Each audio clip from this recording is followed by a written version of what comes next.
And we are now also live on YouTube. Welcome everybody. Actually, I was kind of just going live on Twitch like usual, and I didn't realize that there had been a blog post, but then everybody in chat went like, Laura, there's a blog post! And I was like, wait, there was a blog post? Honestly, I wasn't expecting to be a post this soon, because we just had a blog post on Thursday, but this I guess hype train is really quite going, isn't it? Apparently there's a new blog post on guildfree.com talking about the philosophy of the game. I'm hearing that there's a decent amount of stuff that they had already mentioned over in interviews and stuff. But I guess it's sort of a roundup with a bunch of details and stuff. So I figured we should go and watch it together. The blog post is I believe there is a blog post. I have seen it myself, in fact. I have seen it. Yeah, so hold on. I don't actually know. Is YouTube working? Should I type something in a YouTube chat to see if it works? I may have to refresh the chat again. I am so unprepared, everyone. Hold on. I'm gonna refresh the chat, and then I'm gonna type something in YouTube chat. YouTube test. Does this work? Oh, it does work. Okay, it does work. We also have YouTube on our overlay. Okay, I'm glad. Yo, what's up, YouTube? I hope you can all watch currently. She erased us. No. Alright, I think we should just go and dive into it. Let's take a look at this blog post, y'all. Guildfree.com. Let me open my browser real quick, and we'll go check out the posts. Hello from YouTube. Yo, what's up, YouTube viewers? Guildfree.com. Let's go and take a look at this.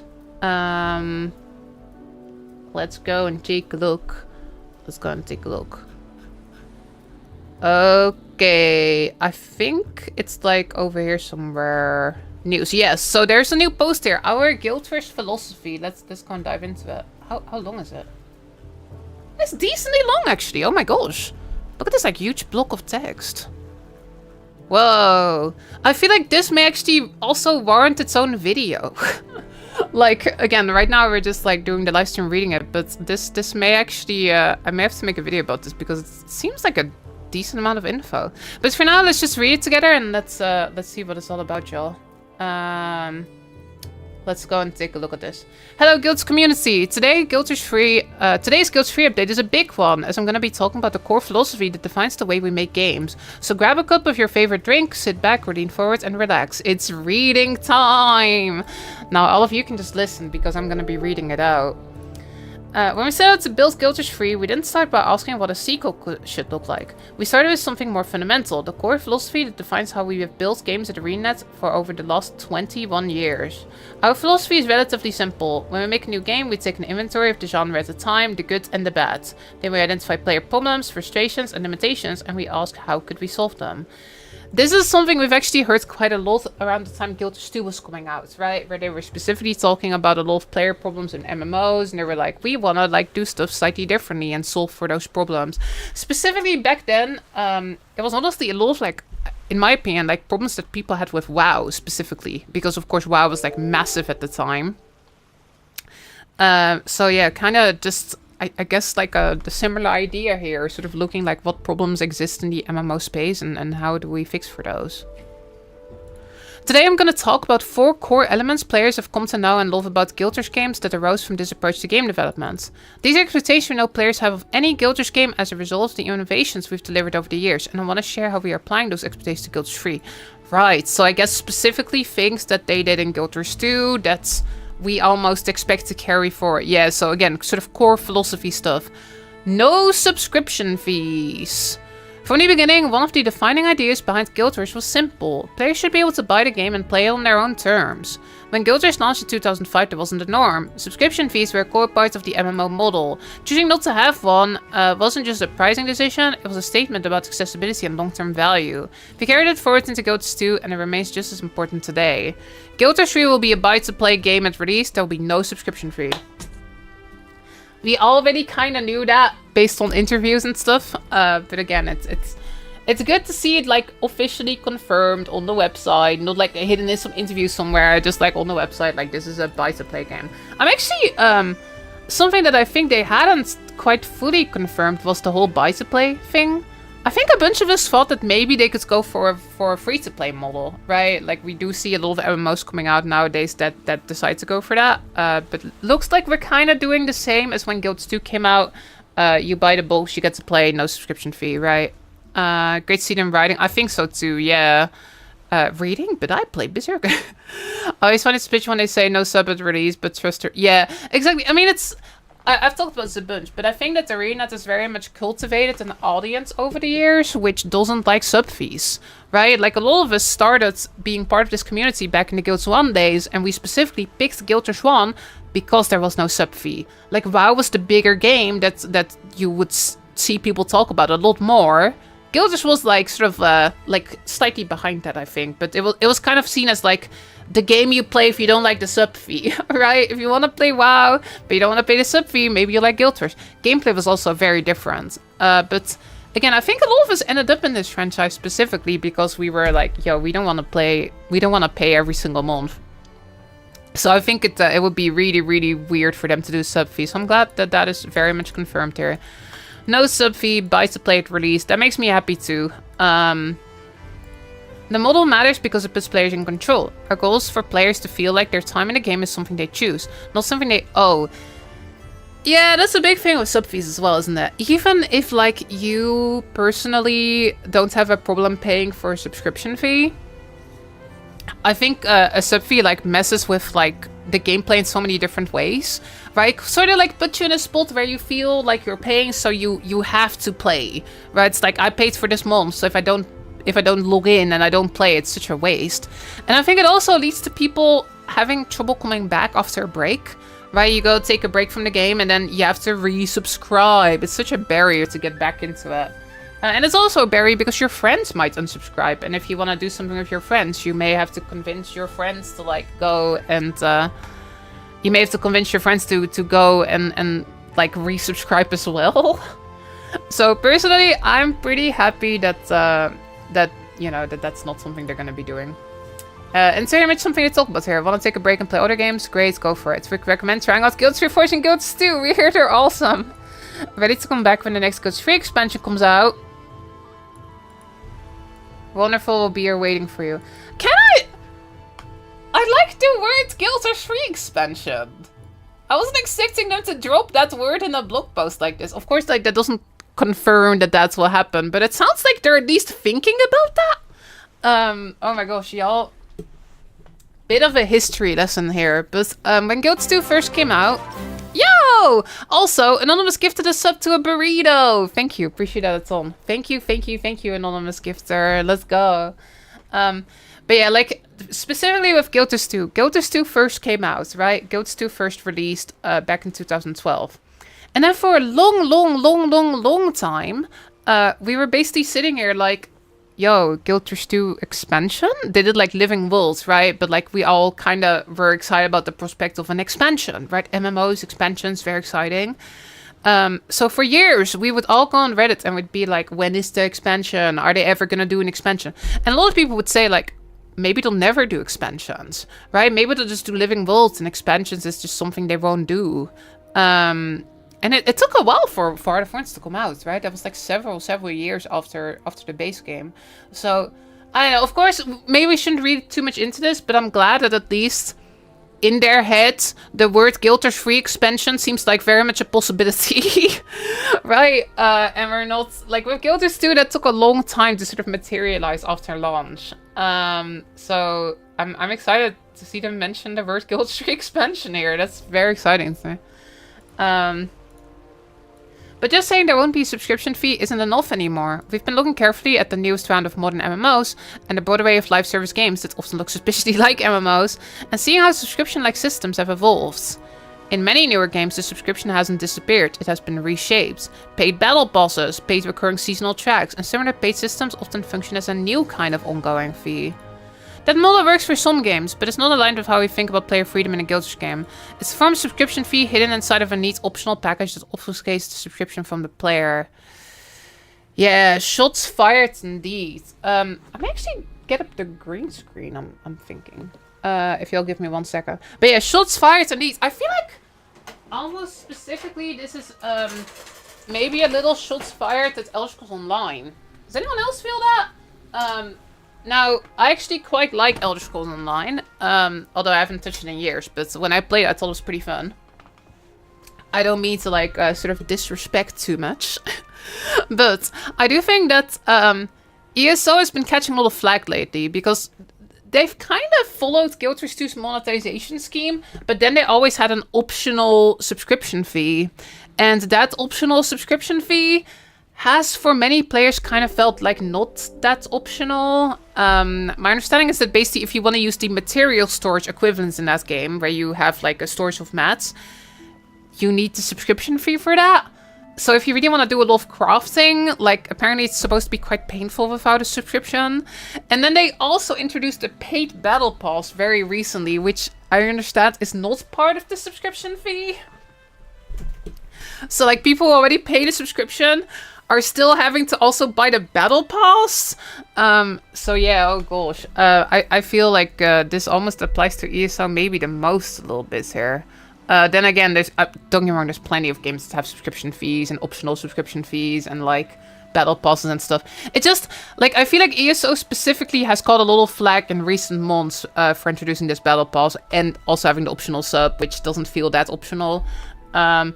So I'm glad that they're saying this here. That's pretty nice to see. When we say Guild 3 won't have a subscription fee, we mean it. No monthly fees and no battle pass subscription fees. Just buy the game and play when you want. If we earn your trust and you feel like we're delivering experience you love, we'll have expansions and other things you can buy from us if you think they're worth your investment. Yo, that's actually kind of used, isn't it? Like, they already mentioned expansion earlier, and I thought that seems cool. But here they pretty much confirm that that's the plan. We will have expansions. That's pretty hype, actually. I always kind of liked the expansion model. It's just like, hey, they make content, you buy the content. I liked it in Guild Wars 1. I liked it in Guild Wars 2. Like, I think that expansions just...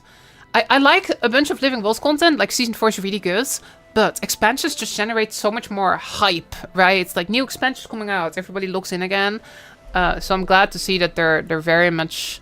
That very much seems to be the plan, that they will keep doing expansions that you can buy. And of other things, right? Like, I'm guessing that's your usual microtransaction stuff. Much better messaging than GW2 launch. It does feel like they know what the plan is. Actually, I'm yapping so much about this, but I do feel that just in general, y'all, I think that one of the mistakes Guild Wars 2 made is that it felt like they didn't have much of a plan after launch, right? Like, it felt like Guild Wars 2 came out, then they did some patches, but they were kind of experimenting, right? They did stuff like that massive Halloween patch, then they did like the Lost Shores, then suddenly it was called Living Worlds, then it was like on a 2-week cycle, and the content would disappear after 2 weeks, and like they were doing a bunch of different things, and then during Season 1 they basically kept experimenting. And then during Season 2, it's like they kind of figured out a format, but it still wasn't really finalized. And then they got harder forwards, and then they kind of settled on like this expansion, Living World season, expansion, Living World season. And then they kind of took all of that after a couple years and they turned it around again. And that's how we have the yearly expansions now, right? But it took them a while to even get into that first flow, right? Like it took basically till like Heart of Thorns until they really figured out what the post plan was. I think it's really important for them this time around to have a plan going into launch. Because again, like that was like such a problem in Guild Wars 1 or Guild Wars 1. I think that was such a problem going into Guild Wars 2. I think that genuinely, I think Guild Wars 2 could have been a much bigger game today if they would have like immediately like figured out what the plan was. Because I think that Guild Wars 2 at launch was massive. And then in those first couple years, they lost a lot of players. And a lot of those players came back later for the hype expansions and all the good content they put out, right? But I think if they could have retained that initial huge surge of players slightly better, I think Guild Wars 2 would have been in a better spot today. So I'm just hoping that they have very much a plan. And I like that they just say, we'll have expansions. So I hope that means they've basically got a solid idea of what the plan is going after launch. Don't just launch it and figure it out after, but like launch it with a plan for the stuff that's coming later. I think that will be really important, y'all. So it makes me happy to see them mention this. We'll have expansions. That's pretty cool, actually. No pay to win. Speaking of other things you can buy from us, this one is pretty simple, and the statement we made before the release of Guilds 2 about our philosophy in this area remains true to this day. We think players should have the opportunity to spend money on items to provide visual distinction and offer more ways to express themselves. They should also be able to spend money on account services and on time-saving convenience items. But it's never okay in a Guilds game for players who spend money to have an unfair advantage over players who spend time. Yeah, I think that's a good way of putting it. I think when it comes to pay to win, I talk about it on stream sometimes, we always get bogged down in like, oh my gosh, Lara, but isn't technically like skipping doing hero points pay to win? Doesn't that technically give you an advantage? And then I'm always like, I feel like not really, because it saves you like maybe 1 or 2 hours, but in the end, like, yeah, I feel like there's a huge distinction between like, oh, you get like a time-saving convenience item and something like Lost Ark, where it's like, oh, you're gonna basically have to give up your entire life if you want to be competitive with everyone else. And I think in Guilds 2 they've been pretty good about that. Again, that doesn't mean the monetization is entirely perfect. Personally, I would really like to see them give new players more bank space. I think the limited bank space is a big thing people run into. But yeah, it sounds basically exactly like Guild 2. And I think Guild 2's monetization is, personally, I think it's pretty solid. So it sounds like they're basically sticking to the same thing here, and I'm honestly pretty okay with that. But yo, there'll be no loot box mechanics. I agree. I think probably my least favorite part about Guild 2 monetization is the Black Lion chest keys that you can buy. So I kind of hope they don't do that, but we'll have to see, of course. I don't think they mentioned it here. Oh, Krispy Kreme asked, when did you start streaming on YouTube? I thought you only did Twitch. I'm still going to Twitch. Just surprised. Yeah. So I figured that with all the Guilds 3 hype, my plan sort of became, I stream on Twitch like 5 nights a week, like usual. But if there's like news, I want to cover it on YouTube as well, so that also the vault stays up on the YouTube channel. I may change the plan a little bit, but for now, I'm basically live on YouTube when there's news. And I'm live on Twitch like all the time, but yeah, that's what we're currently doing. Because I know there's a lot of you on YouTube who don't necessarily watch on Twitch, but you still may want to like see the news and stuff. Alright, let's read some more, y'all. Respecting your time and investments. Respecting players' time has always been a core part of Guild Wars, and that's more important today than ever before. I think this is actually something that we haven't really seen them mention, so this is pretty nice to see too. One of the most common perceptions about the MMO genre is that games require massive time investments to play. Historically, MMO engagement has been viewed as an experience like a second job, where players spend large amounts of time preparing to have fun before they can actually engage in the fun parts. This is so much like the Guilds 2 manifesto. Only have 30 minutes to play, don't play an MMO. You'll need that time just to organize your inventory, figure out what content you're gonna play, get your character set up, and oh no, time's up, and you haven't even begun the gameplay yet. I would actually say, spending 30 minutes organizing your inventory, that definitely does happen in Guilds 2 as well. That is definitely something I run into. I don't think they completely fixed that one in Guilds 2 at least. Oh my gosh. Time's up, you haven't even begun the gameplay yet. Players today have more choice than ever, and so many modern game experiences allow players to quickly and meaningfully get a return on their time investment in a game without significant barriers in preparing to have fun. I totally agree. I think other MMOs are kind of moving in this direction as well, right? Like we've seen like Final Fantasy Gold trying to like make the game like a little bit more respectful of your time and stuff. I think other MMOs are kind of starting to catch on to this too.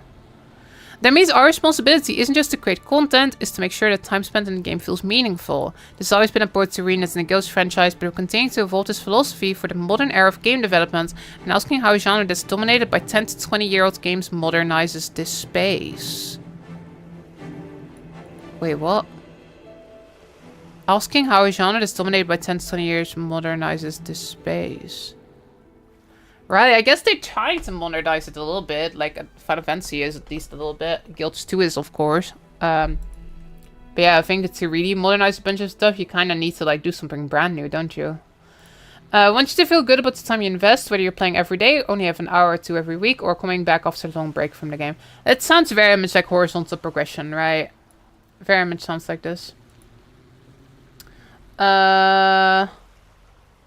For existing fans, we've already announced there will be no Hall of Monuments that connects your Guilds 2 account to your Guilds 3 account and provides a wide variety of awards as our means of saying thank you and showing we respect the time and investment you've already made in the franchise.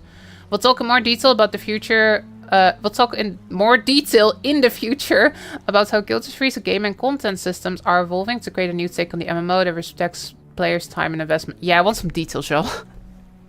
I'm glad they're sticking to the philosophy, though. I'm glad they're sticking to this. Somebody in chat wrote, that sounds like so oriented casual players. What about hardcore players? I think you can do both, right? I think that's what Guilds 2 has actually always been really good at. The fact that, like, the game is effectively, like, you can, like, play a little bit and, like, play casually and have a great time. You don't have to invest 15,000 hours. But if you want to invest 15,000 hours, you can, right? You can go for legendaries. You can grind these legendaries and stuff. You can, like, get super into legendary modes raids. You can spend, like, 3 months of your life fighting legendary Ceres, which is exactly what I did a couple years ago. But you don't have to. And you don't have to do any of that to, like, be competitive and get best installed gear and be able to have fun, right? So I think that's kind of the same philosophy here, right? Like, you can totally play very casually. But again, I don't think that means that there's no room to also have, like, grindy optional goals, right? It's just, you need to not have grindy mandatory goals if you want to do this. And I think Guilds 2 has always been really good at that. Like, Guilds 2 has a ton of really grindy legendaries, but you don't need them, right? It's like, if you want to play the game a lot, you can. But if you don't want to, you're not at a disadvantage for not going for legendaries. Like, legendaries give you QOL. You can, like, stat swap easily. You can, like, get them on all your characters and stuff. But you still have the same stats as someone that just went for Ascendant gear from the Wizard's Vault, right? There's no, like, stat difference. So I think you can do both, really. I think you can do both. So the way that they described this to me very much sounds like the same as in Guilders 2, which means horizontal progression. Like, there's a lot of goals to go for, but if you don't have the time to, like, invest, like, a ton into that, you also do not have to, right? Like, lots of goals to do, but you can meaningfully have fun even if you have limited time to play. Yo, welcome, Thunderforce. Ads hurt my soul. Oh, I'm sorry. I'm sorry about that. You are subscribed, though. I don't think you should get to see them, at least. That approach means deliberately denying QL to players who haven't earned it, which is problematic. I don't think it's deliberately denying QL as much. Right? I think it's more like, because, like, Guilds 2 was never designed with stat swapping in mind. And it's not super difficult to get multiple armor sets in Guilders 2, right? It's just really freaking convenient if you can stat swap for free, if you get gear on all your characters simultaneously at once, right? But I don't think it really puts people who don't at a massive advantage.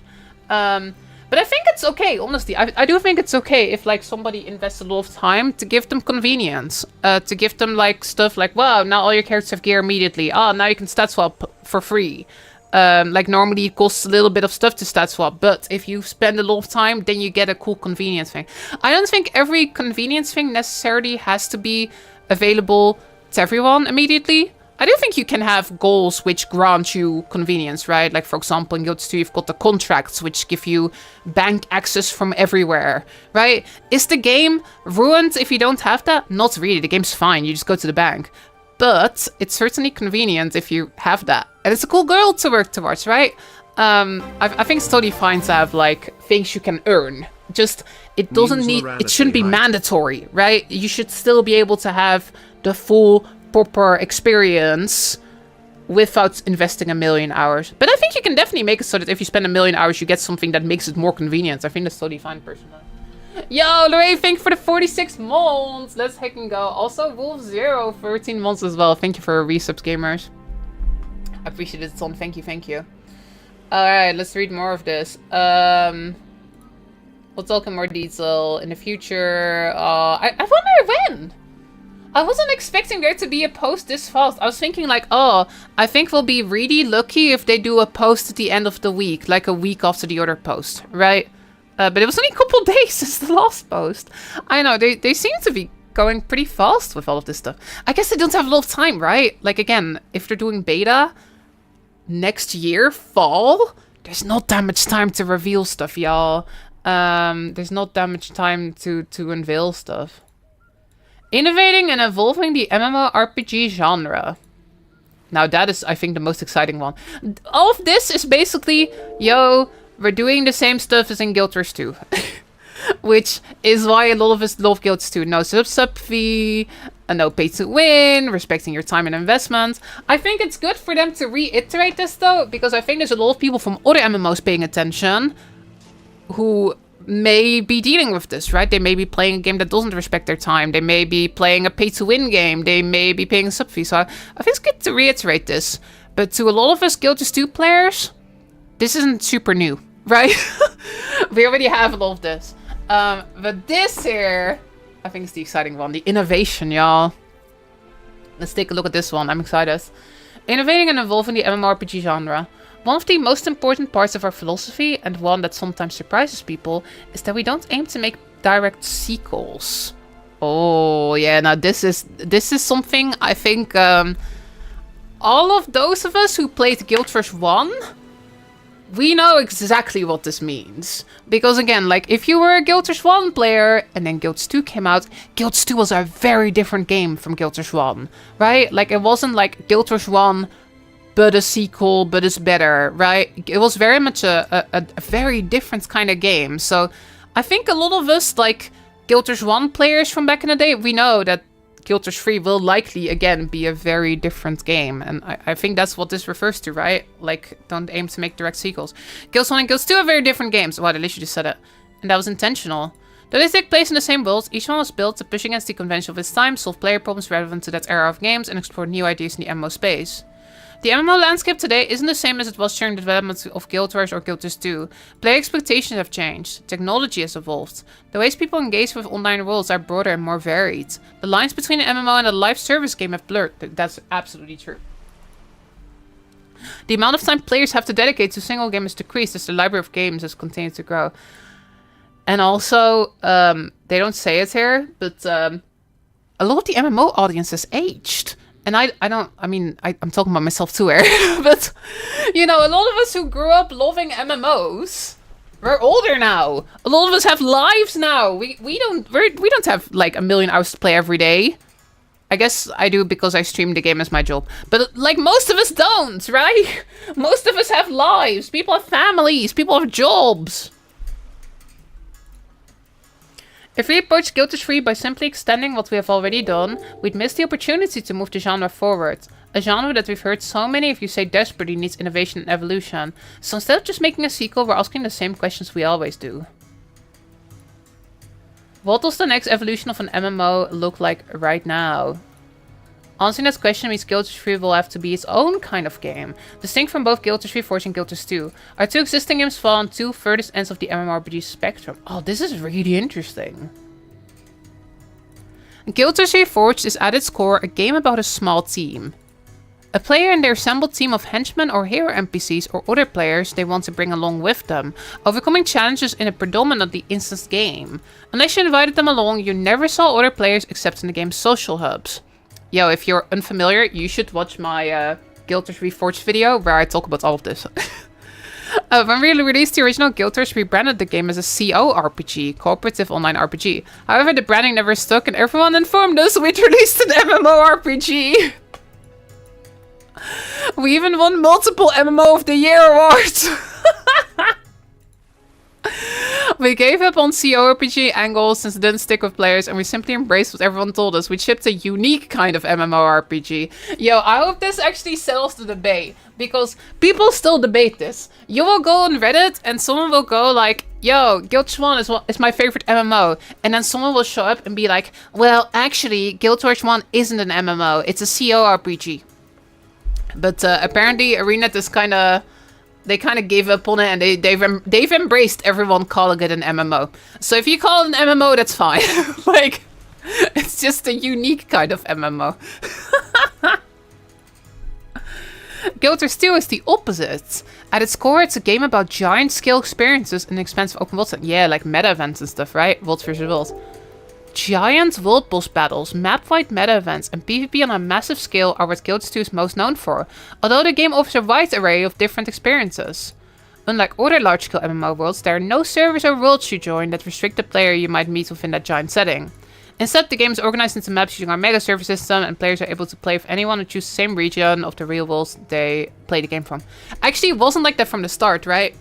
From the start of Guild Wars 2, there were servers. There were servers initially. Guild Wars 3 lands near the middle of the MMO spectrum.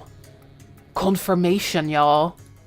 Which supports the goals we have for our movement and combat systems. While it fits the definition of an MMORPG significantly more than Guild 3 Forge does, it doesn't try to replicate the large-scale gameplay pillars that so uniquely define Guild Wars 2. This ensures that all three of our games can coexist as different experiences on different timelines, telling different stories about the world of Tyria. I realize this is intentionally somewhat broad and vague, and you all want to know a lot more about the specifics of what all of this means right now.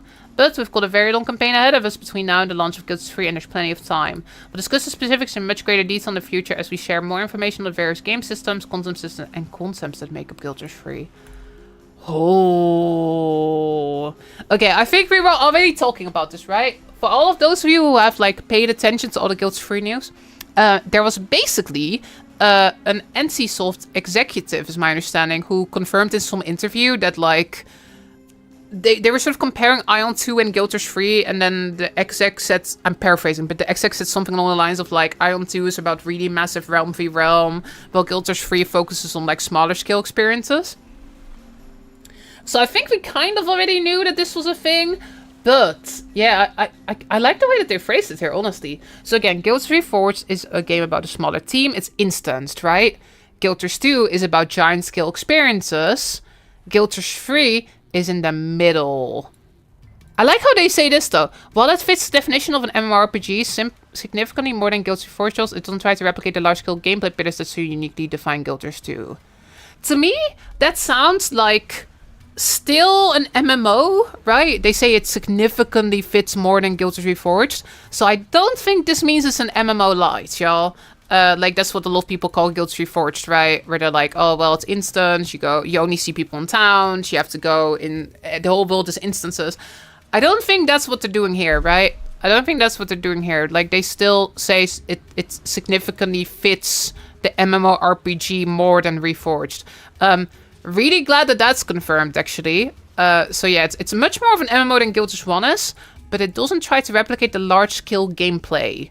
So I think what that means is it's an MMO, but it's not as much about zerging, right? In case you're if any of you are new to the community, we use the word zerging for like massive like armies of like 100 players fighting like a boss or fighting in Wolfsfield or whatever, right? Like a massive group of players that all like like swarms in. That's specifically something they say here, right? Giant world boss battles, map-wide metas, PvP on a massive scale, that's world versus world, right? Like it's very much giant scale experiences. The giant setting. They still have other content, right? A wide array of different experiences. But that's like sort of the core, the giant scale experiences. Yeah, so if I had to guess what this means, I think this likely means it's an MMORPG, right? It fits that much more than Guild Wars 1, but it's not as much about a squad of 100 players fighting a dragon, but maybe it's more about a squad of 10 players fighting a dragon, right? And personally, I'm actually pretty down with that. Now, I do understand that like, I will say there is something special about the zerging though, right? There's something incredibly epic about like fighting a boss with like 50 people all at the same time. That stuff is kind of sick. But at the same time, I'm very interested to see like how they could develop a game that goes a little bit smaller scale than that. And I do kind of like the idea of like all three games coexisting as different experiences, right? So like Guild Wars 1 is your instant kind of MMO light experience, right? You team with people, the world is instanced. Guild Wars 2 is your game where like you're gonna like be out there with like massive squads of players, like 50 people fighting a dragon all at the same time. And the Guild Wars 3 is kind of in the middle. I do think that there's a lot of potential to explore in that space, right? Because I do think that Guild Wars 2, the gameplay can sometimes fall apart a little bit. Here's the thing about these massive scale experiences. I think when you fight a world boss with 50 people, it feels epic, but it also feels like what you personally are doing lacks impact a little bit, right? Because there's like 50 people, so like you pressing your meteor shower isn't gonna be the difference between killing the boss or not, right? So a lot of people in large scale content, they just press 1 to win, like Jojo's saying in chat right now, right? So like it feels epic and it's like, whoa, we're 50 people, let's take down the dragon, whoa. But at the same time, it does sometimes feel like what you personally do is only a very small part, right? You can't really see what's going on. So again, if we're going console, if we're doing, they keep calling it an action-adventure MMO, right? If we're doing more of an action-y combat system, then they have the potential to make your specific gameplay matter much more in what's going on, right? Have your specific skills actually make a difference instead of like 50 people. So I'm pretty excited to see what they could do with this like space, right? So again, if you sort of got Guild Wars 1, which is like super small scale, fully instance, you've got Guild Wars 2, massive squads of like 50 people doing stuff. And then Guild Wars 3 be kind of in the middle.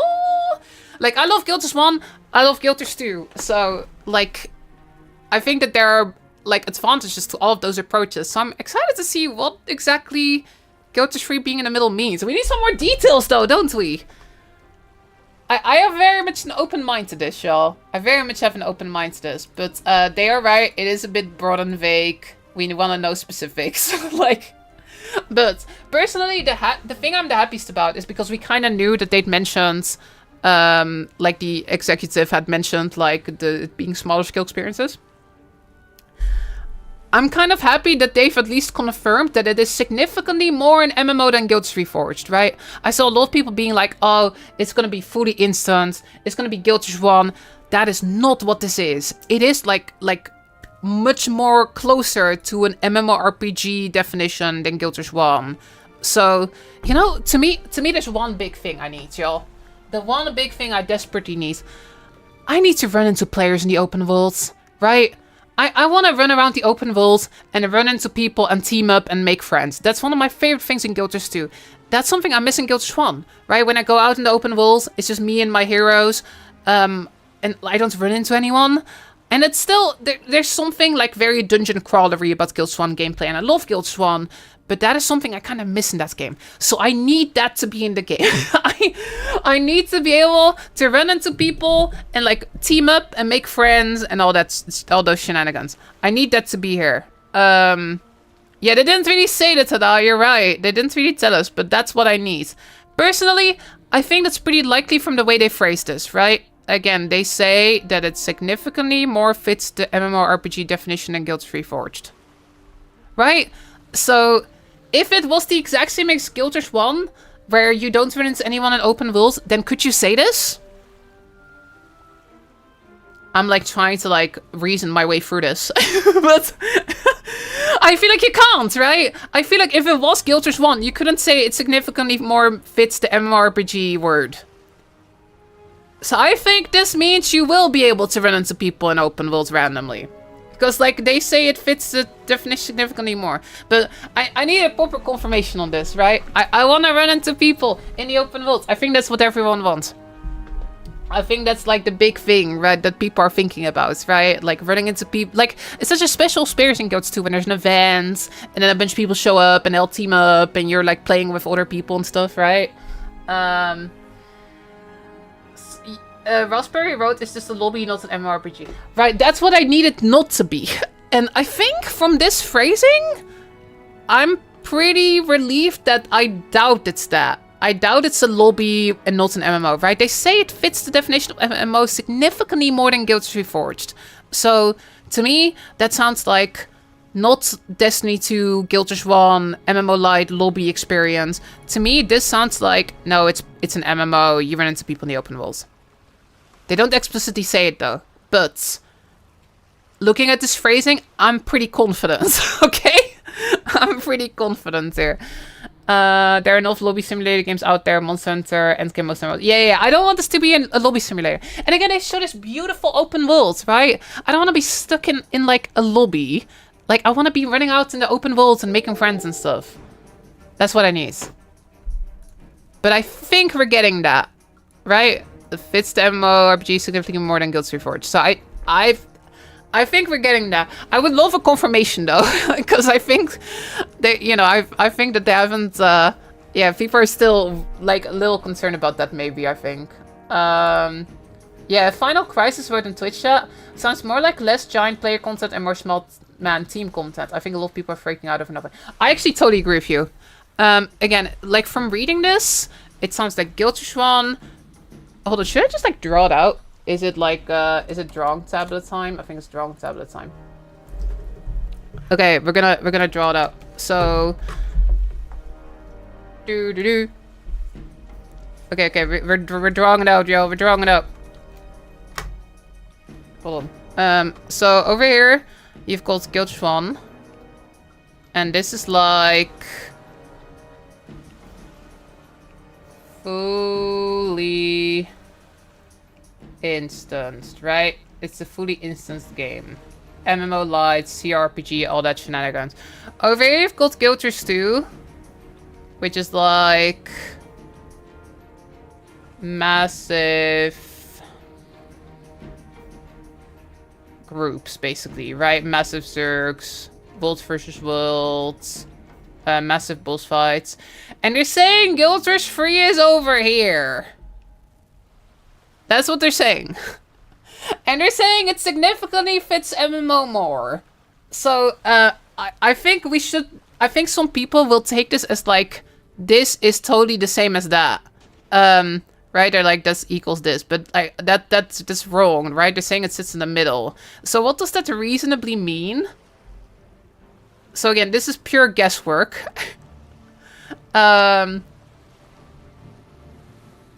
So, like, online worlds,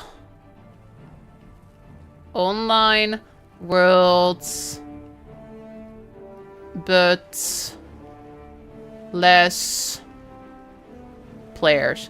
I think this is what it means. But again, this is like what I am personally guessing, right? They didn't explicitly say this, but that makes the most sense, right? From like the way that I'm reading this.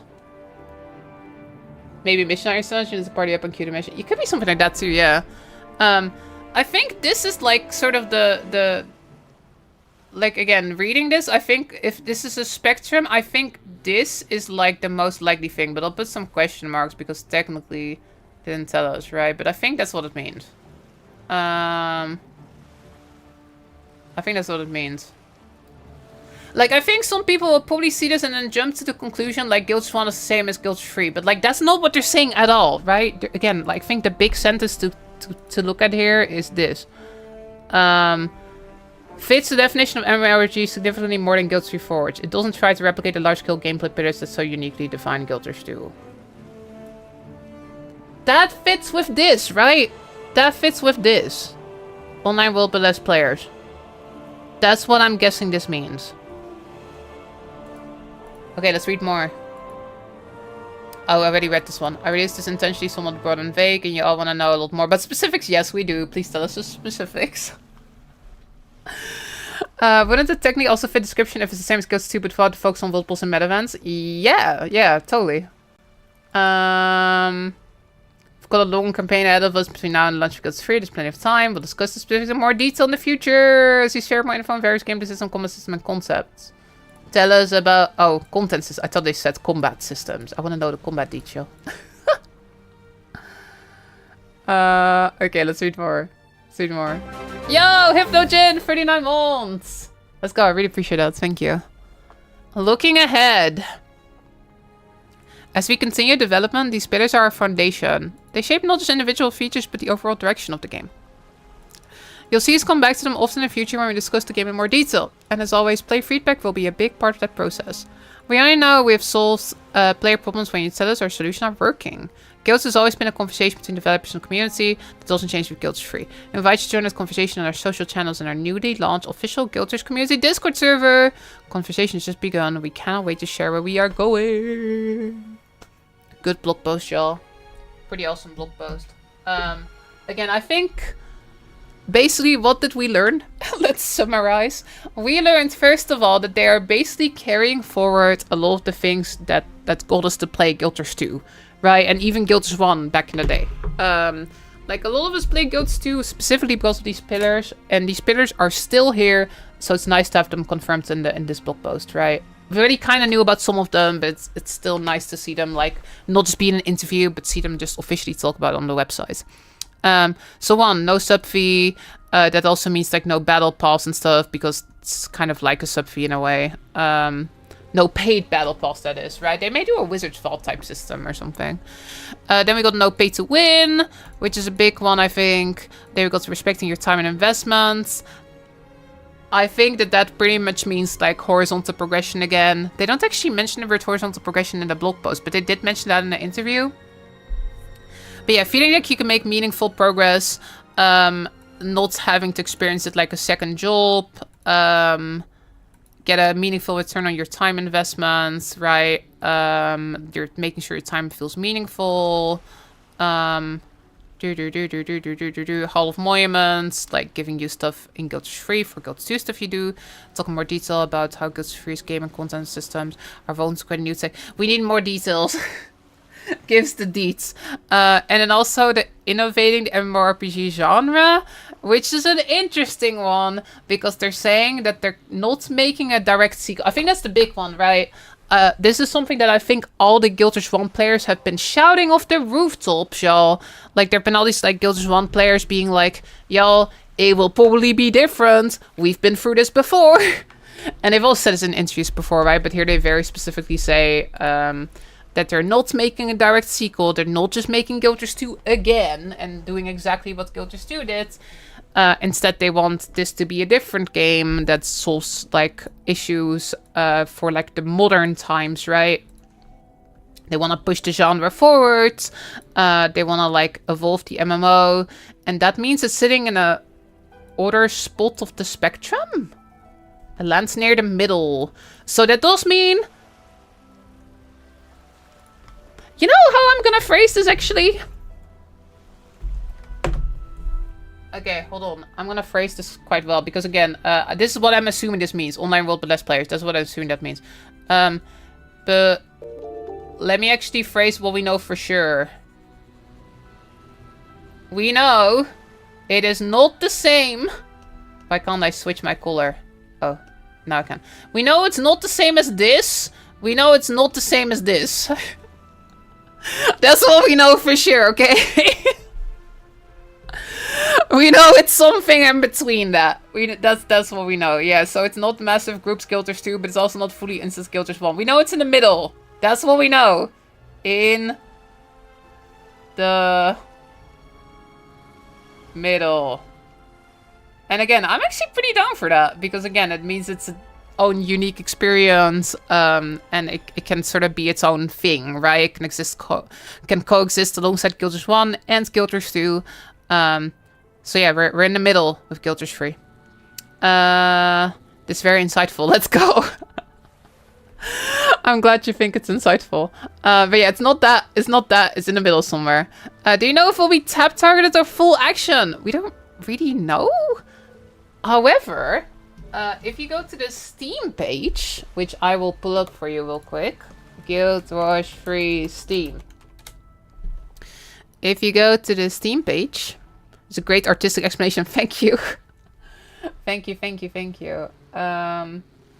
We know that they've said this about the combat. Yo, Elemental Computing, thank you for the 19 months. Let's go. Thank you, thank you, thank you. Appreciate that, it's on. Thank you so much.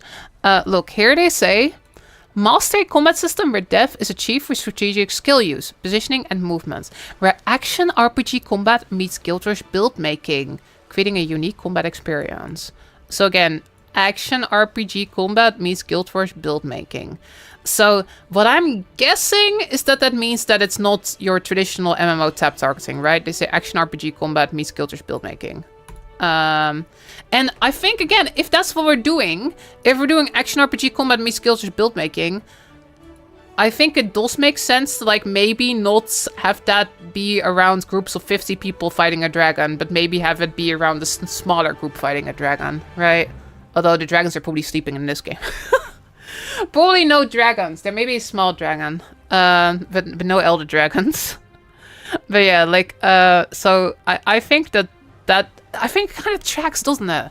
Like, again, if I'm imagining, if the combat is a bit more like, almost like Monster Hunter, Elden Ring, action RPG combat, right? Then I think it makes less sense to have 50 people all at once engage in that sort of action combat. So it makes sense to me that it might be like smaller scale than Guild Wars 2 group size wise. Arctic Sun wrote it's gonna be like New World. I think New World is a good example of how I could expect it to look like. Can see the DLC titles Guild Wars 3 Not Yet Dragons. Yeah, they said it's a new take. And again, they call it specifically action RPG combat meets Guild Wars build making, a unique combat experience. We need to see some gameplay, don't we?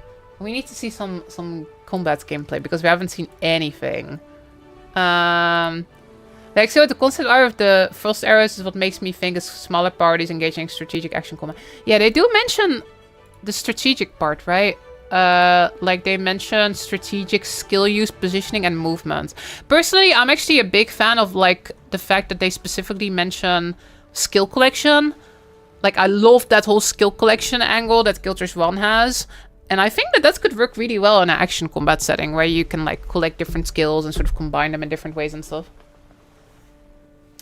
I wonder if they have a dedicated launcher like in Guild Wars 2. Probably, right? Like, we know that the game is coming to Steam, but we also know that they're gonna be having a standalone ArenaNet version as well. So they're gonna have to update the game somehow. It'll be interesting though if they have like a shared launcher. That could be cool. I never played Guild Wars 1, so skill collection is a new concept for me. Honestly, the skill collection in Guild Wars 1 was so freaking sick. Like, it was kind of like you were playing like a trading card game. You were playing like a TCG. And you were basically like doing these quests, and then a quest would give you 2 skills. And then you look at the skill and you sort of like consider whether you want to slot it in. Of course, you can play Guild Wars 1 and you can do the thing where you look up the builds on the internet, right? You can do that. You can like go and like look at what the meta is and go to PVX wiki and just copy the builds. And you'll be really effective if you do that. But the most fun in Guild Wars 1 is like where you're playing the game and you're capturing elite skills by killing bosses, and you're doing quests, you're unlocking skills, you find a new skill trainer, you get more skills, and you're like kind of like making your deck. It's almost like a deck builder a little bit. I always thought that was really missing in Guild Wars 2. Like, I love Guild Wars 2, right? It's like my favorite game ever. I've played much more Guild Wars 2 than 1, but the main thing that I always missed enormously from Guild Wars 1 was that like skill collection thing, y'all.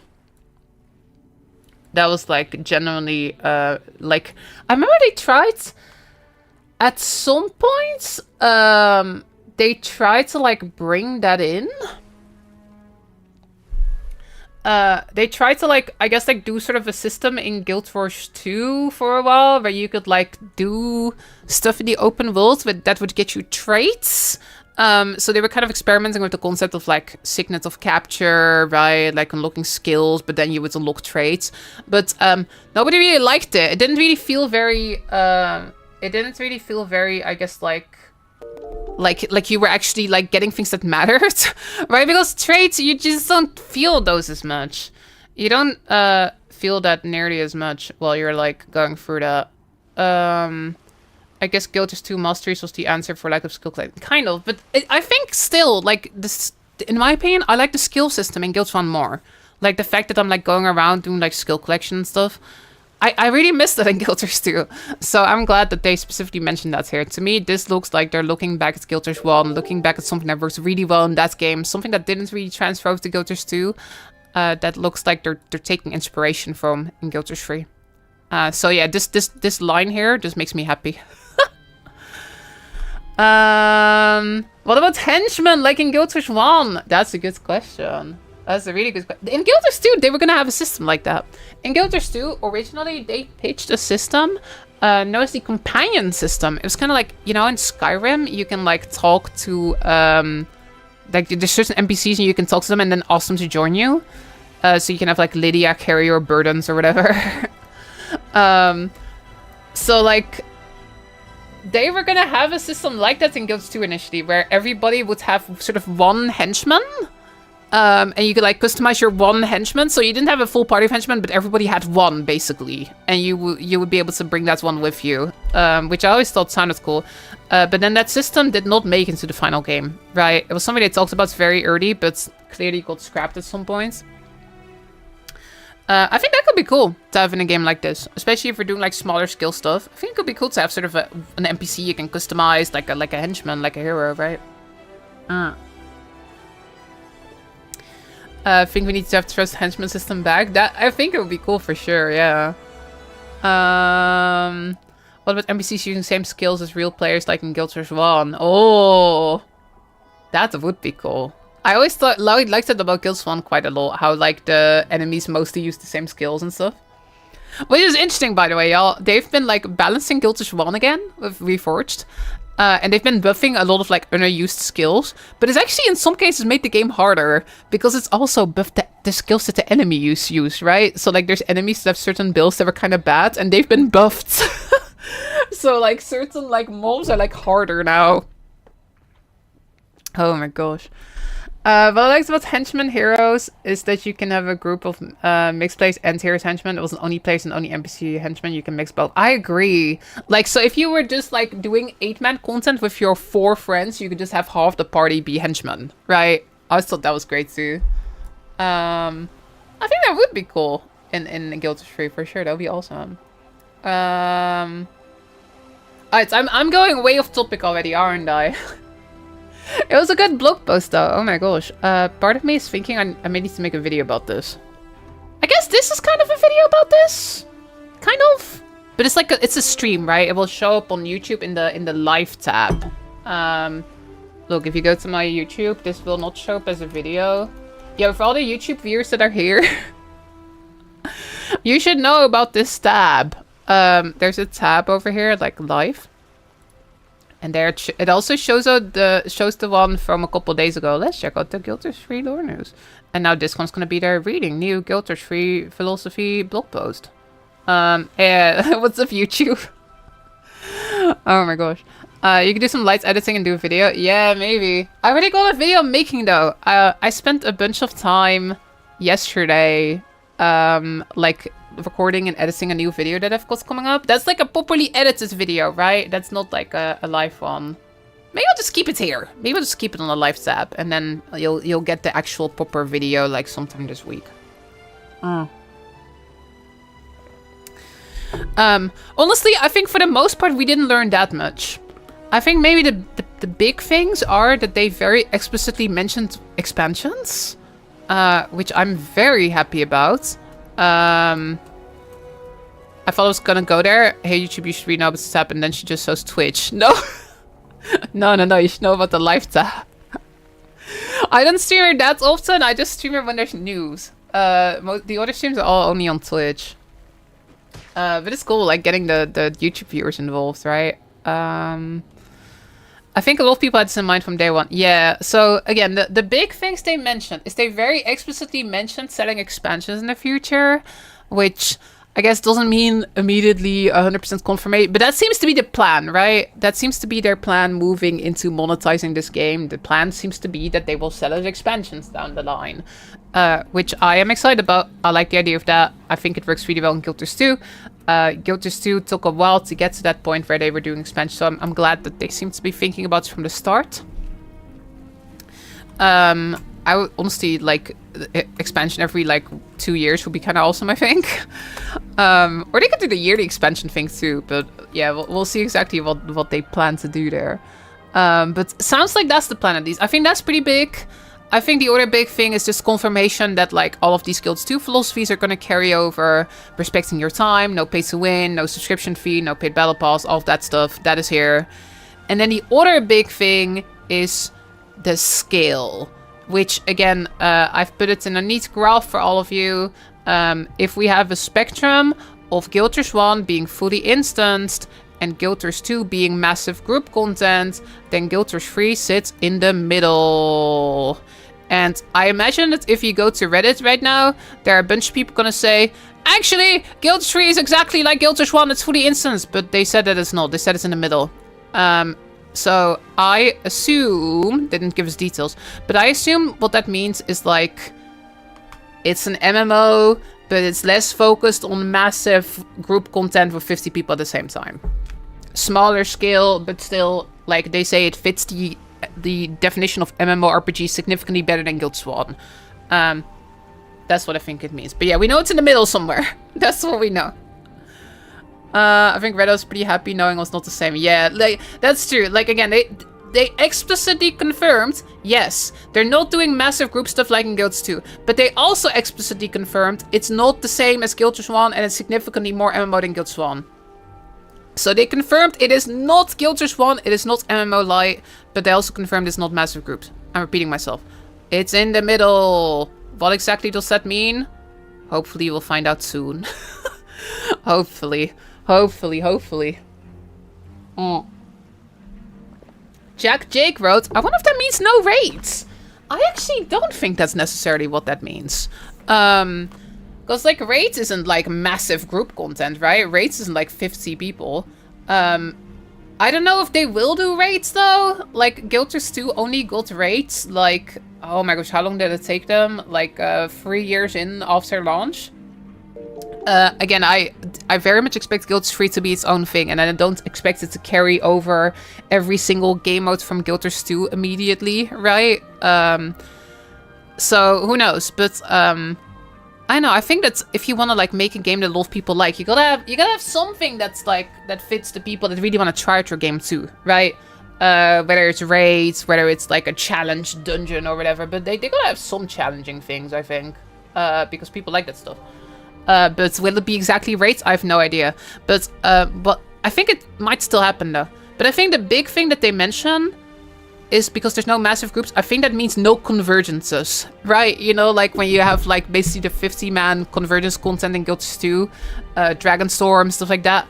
I think that stuff is pretty much deconfirmed, right? Because they say this game doesn't focus on that massive group content. I think raids could still be on the table, though, but again, I wouldn't be surprised if it ends up being their sort of own spin on challenging content. But yeah, we need something challenging, for sure. We need something that's, like, an exciting, challenging content for all the people who really want to try hard. Because people like that stuff, and I think they gotta have something like that. But again, it doesn't have to be exactly a raid. It could be some other concept, too.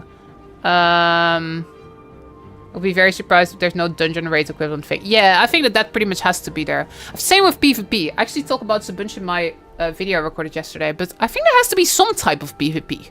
Right? It's like one of those things where, like, if you want to get an MMO, there's people who really like that specific sort of content. I feel like they probably won't focus on it quite as much as it did in Guild Wars 2. With Guild Wars 2, they had this whole esports push, right? They were like, esports. It was actually like a meme in early Guild Wars 2 that, like, we were not getting an expansion and, like, we weren't getting a lot of content, and people would say it's because they only care about esports, which is crazy to think about now. But there was a time period where they really cared about pushing esports. And then they kind of gave up on that. So I think because of that, I think it's kind of unlikely they'll make an esports push again, because it didn't really work out too well with Guild Wars 2, but, like, there's got to be some type of PvP, right? Like, people love that shit. Like, there's people who are like, I want to play PvP.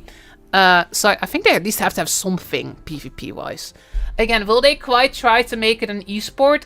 I kind of doubt that part. But they have to have some type of PvP, although it will probably be different. And same with raids. They have to have some type of very challenging hard content that the people who really like hard content can jump into. Doesn't have to be exactly raids, not really. But they have to have some challenge, right? That does have to be there in there somewhere, in my opinion. If you want to, like, again, appeal to MMO audience, these are some of these things that I think are important to have. Even though not everyone cares. Like, I don't care about PvP very much. I'm sure other people may not care about hard content very much. But I think if you want, like, a complete product that will appeal to a wide MMO audience, you gotta have something like that, I think. I I imagine something like Guild vs. Guild mid-skill PvP. Yeah, that could be super cool. I loved Guild vs. Guild and Guild vs. 1, so maybe they'd go for something a little bit more in that direction. Would fit with the whole lore, right? Of like rising tension between guilds. That could be pretty cool. 8v8 or 12v12 is good skill. Yeah, but again, they gotta have something. They gotta have something. Large skill PvP is what made Guilds 2 stand out for me. Yeah, I think honestly a big thing here to like realize. A big thing to realize here is that like they specifically used this sentence. They said go to through this sentence here. This ensures that all three of our games can coexist as different experiences on different timelines, telling different stories about the world of Tyria. They want it to be a different experience. So I think what ArenaNet is doing here is they're saying like, yo, if you like the massive skill stuff, we're still gonna do that, but we're gonna do it in Guild Wars 2. Right? Like, Guild Wars 2 is a game that was, like, fully designed for these giant skill experiences, right? Like, the massive World v World zerging, the massive world bosses with 50 people. I think that's kind of what they're saying here. I think that they're kind of saying, like, Guild Wars 3 is going to be its own thing. Like, if your favorite thing is the massive fights with loads of people, and personally, I freaking love those, right? That's what Guild Wars 2 is for, in a way. And Guild Wars 3 is going to go in its own direction. It's going to go in its own path, and it's going to be its own thing. And again, they're still supporting Guild Wars 2 as well, if that's the experience you're looking for. Tyria Cinematic Universe. Kinda. Kinda. Open world full loot PvP? There's no way. There's no way. I think you're, like, probably also aware that there's no way, but, I know, it's very against, like, a lot of these pillars, I think, right? The idea of like respecting players' time and investment, like, I think that would be a great way to sort of like kill your game before it comes out, because the reality is that like, well, some MMO players actually really like this open world PvP experience. Most people don't, right? Like, I used to actually, when I played WoW Classic, I always played on a PvP server. Not gonna lie, I think it's exciting. I think it's very exciting to have like, oh gosh, you could be ganked and stuff. But the reality of it is that most MMO players do not enjoy that experience. I enjoy it at times, but I wouldn't want a whole game like that, right? At times I'm like, this is kind of fun, but like a small dose, right? I think there's no way that Guild Wars would go in that direction. It's again, I think it goes so much against like a lot of these like philosophies that they talk about. Stuff like that in Guild Wars 2 has also never existed. Guild Wars 2 doesn't even have dueling, right? Like, you gotta go into a guild hall or PvP if you want to fight someone, but you can't, like, open world duel someone. I think there's no way they do that in Guild Wars 3. They also talk about exploration focus and stuff, so I think it's pretty much impossible that they'd go for that. Dueling would be cool. Actually, yeah, I think dueling would be cool too. I kind of have been wanting them to add it to Guild Wars 2. I think it could be cool. But yeah, I don't see Guild Wars 3 going in that direction. They can do dueling though, but like I don't see them going full open world loot PvP. Like there's no freaking way.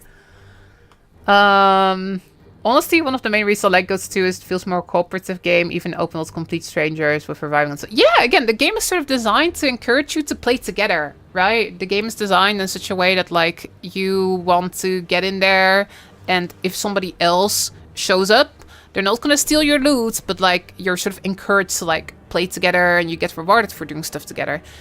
That is actually not something they mentioned in this post, which I'm surprised about. I think that's kind of one of the core Guild Wars 2 philosophies, isn't it? Like, making it so that, like, other players are always a positive. That was a big thing going into Guild Wars 2. Especially, like, coming from, like, the WoW era, right? You could argue we're still in the WoW era, but, like, you know, when Guild Wars 2 was coming out, like, WoW was, like, massive and stuff. Everybody was getting excited for Cataclysm and stuff, and they were announcing Guild Wars 2 stuff. And a big thing was like, yo, we're not gonna do kill stealing. We're not gonna do instanced, or we're not gonna do stealing loot notes from each other, where like somebody gathers something right before you and then you don't get it. We're not gonna have players sort of like constantly be in competition against each other in the open world. Instead, we're gonna make it so that, like, if someone else shows up, you just both get rewards. Like, if someone else shows up, you're happy someone else shows up, and you're not like, oh no, this person's gonna steal my stuff. Like, they want to encourage people to, like, have fun together instead of be in a competition against each other. Unless we go play PvP or something, of course. But that's, like, I think very much a core philosophy of Guild Wars 2. And I would have to imagine that I can't see ArenaNet, after sort of selling that for the past 10 years, I can't see them suddenly going like, oh, actually, we're dropping that. But I am surprised they don't mention it in this post, right? Like, again, core pillars, no sub fee, no pay to win, respect time and investments, innovating and evolving the genre. I'm surprised that one isn't there. Yeah. I guess that's a bit more up in the air. But, like, I can't imagine that, though, right? Like, can you imagine Guild Wars 3 suddenly being like, oh, we've added kill stealing? Like, that would be so weird. I think even other MMOs have kind of, like, taken this over at this point. Isn't, like, WoW and 14 way less kill stealing now and way more instant loot nodes and stuff? I think even other MMOs are kind of, like, moving into that Guild Wars direction. So I doubt Guild Wars 3 would suddenly be like, yo, actually we brought back kill stealing. Like, I doubt they'd do that. There's no way. But I'm surprised they don't mention it in the post. That is surprising. I feel like each map in Guild Wars 3 will be way more detailed and expensive, as they said before. Yeah, they did say that, yeah, in the last post. With like 20 players of each on each layer, so you'll be able to walk past players, but I also think the focus more on race dungeons, smaller instance PvP content, honestly. I do think that, again, with what they've said, that that content would definitely be smaller, right? Like, that is to say, I don't see them doing a convergence. I don't necessarily see them doing massive scale world versus world. So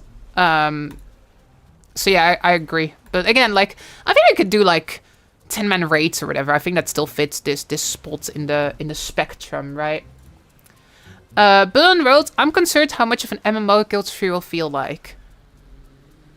I gotta say, I'm personally not too concerned. Mostly because they said it's not Guild Wars 1, right? Like, again, I think that that is a confirmation we should probably not forget about, right? They may have said that it's not gonna be the large-scale Guild Wars 2 stuff. But they did also say, should I just put the sense on the screen? It fits the definition of an MMORPG significantly more than Guild Wars Reforged. So, I think it will still feel like an MMO. I don't think they'll go MMO Light, Guild Wars 1, Lobby, blah, blah, blah, blah, blah. Right? Like, this sentence makes me think that that's not it. Like, it's in the middle. Right? Are they aiming 20 to 40 player cap per map? Maybe, yeah. I could see something like that, right? Like, where, like, in Guild Wars 2, I think core maps in Guild Wars 2 have a population cap of 100. I think you can have max 100 people in, roughly, in, like, core maps. I don't think we actually know for sure what the number is, because it's really hard to find out, right? Like, even if you get, like, a ton of people on the map, there could always be someone in a corner somewhere. You can't... We don't know exactly what the cap is, but I think it's about 100 in core. And I think in later expansions, it's actually lower. I think in End of Dragons, it's like 70 maybe? Like from trying to get a 50-person squad into Dragon's End, I think it's about 70 or something in End of Dragons. I could see Guild Wars 3 having a map cap of like half of that. Right? So again, like you still run into people probably, but it's not quite as massive scale maybe. I could totally see something like that. Somebody wrote smaller maps. Yeah, I think population-wise, probably. I think as for actual, like, maps, though... Yeah. So Zyke just wrote, I wonder if towns will be on separate loading screen with a large amount of players than out in the world. I don't necessarily expect that. And that is because of this. They said in the blog post last week, the lore blog post, there was this amazing line, which I'm so excited about, actually, y'all, just in case you missed this. They said... You will find a more seamless world with fewer loading screens than previous Guild Wars games. It's a much more contiguous space. So I think that pretty much already, like probably confirms that we're not having the Guild Wars 1 loading screen fiesta, right? Again, I love Guild Swan, but this loading screen, it's constant loading screen in Guild Swan. That's not what they're going for. More seamless world with fewer loading screens than previous Guild Wars games. So I don't think it's that. I don't think it's like cities being fully separated and stuff. Well, it's maybe cities, like in Guild 2 they are. But I don't think they're going to a Guild Swan outpost style thing here, right? It doesn't make sense with this. And again, I need to like put this I need to just have this sentence on the screen, I think. Again, they're saying it's in the middle of the spectrum. They're not saying it's Guild Swan, they're saying it's in the middle. And again, much more of an MMO than Guild 3 Forged. Honestly though, I want them to be like, yo, you give us the details. Like, I wanna know! What does it mean? Oh my gosh. Hey, what's up, Real Pro Mania? Welcome to stream. We're reading a new blog post. Hey, what's up, Hasbro? Yo, there's a lot of people here. Yo, there's like 700 people on Twitch, and there's like 170 people on YouTube. Oh my gosh. It's like almost 1,000 people watching.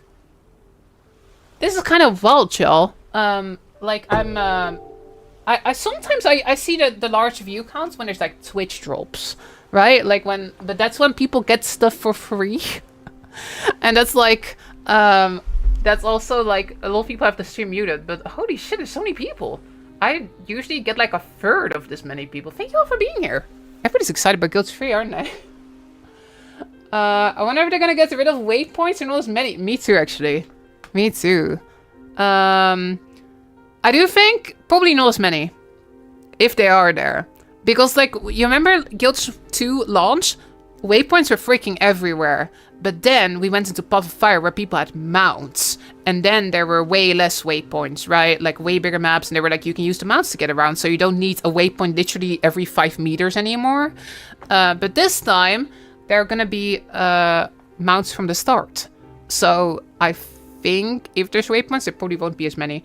I do think... I will say though, I do think there will be fast travel. Because... why do I think that? I think it's because they say this, respecting your time and investments. Respecting players' time has always been a core part of Guild Wars. This was a big selling point of Guild 1 actually at the time. I remember it was kind of mind-blowing to a lot of us that in Guild 1 you could fast travel.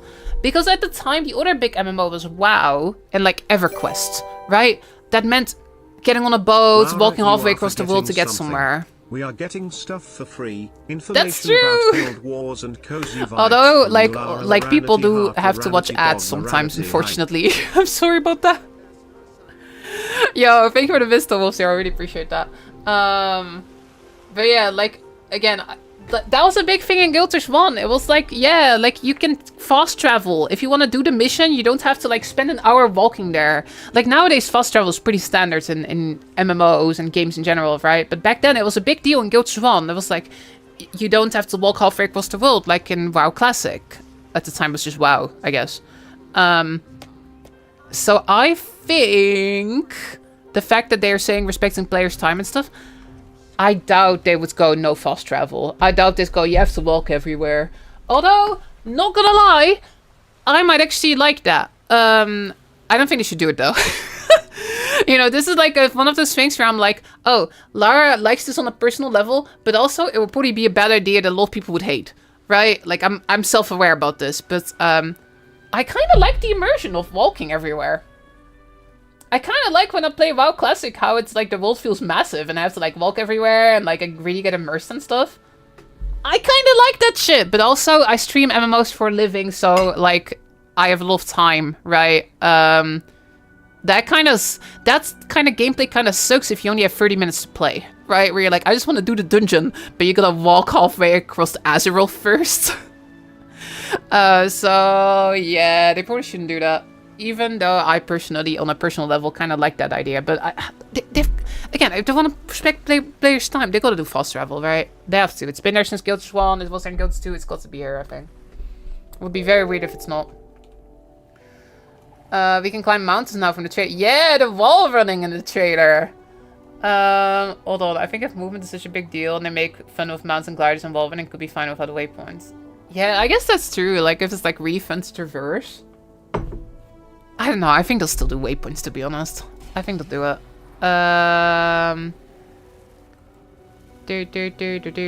Redlock will be over 100 years old in Guild Wars 3. Oh, Signius, I have some bad news for you. Guild 3 is actually not in the future, it's in the past. So Ridlock isn't born yet in Guild 3. Although, yeah. That was supposed to be 100%. Oh, 100%! Oh, okay, I thought you meant age. I was like, holy shit. Like Grandpa Ridlock. Like... that could be cool, honestly. Yeah, because you're right. Like Ridlock does go to the mist, so it would be kind of that would be kind of cool if there's a random Ridlock cameo.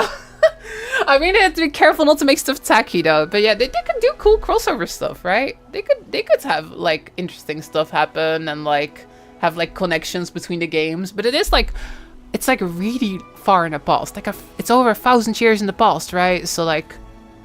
A lot of stuff has changed. Even Guilds 1 and Guilds 2 feel like so different, right? Like, I remember when we first went to the desert in Guild 2. We were all being like, holy shit, how are there ruins of pyramids?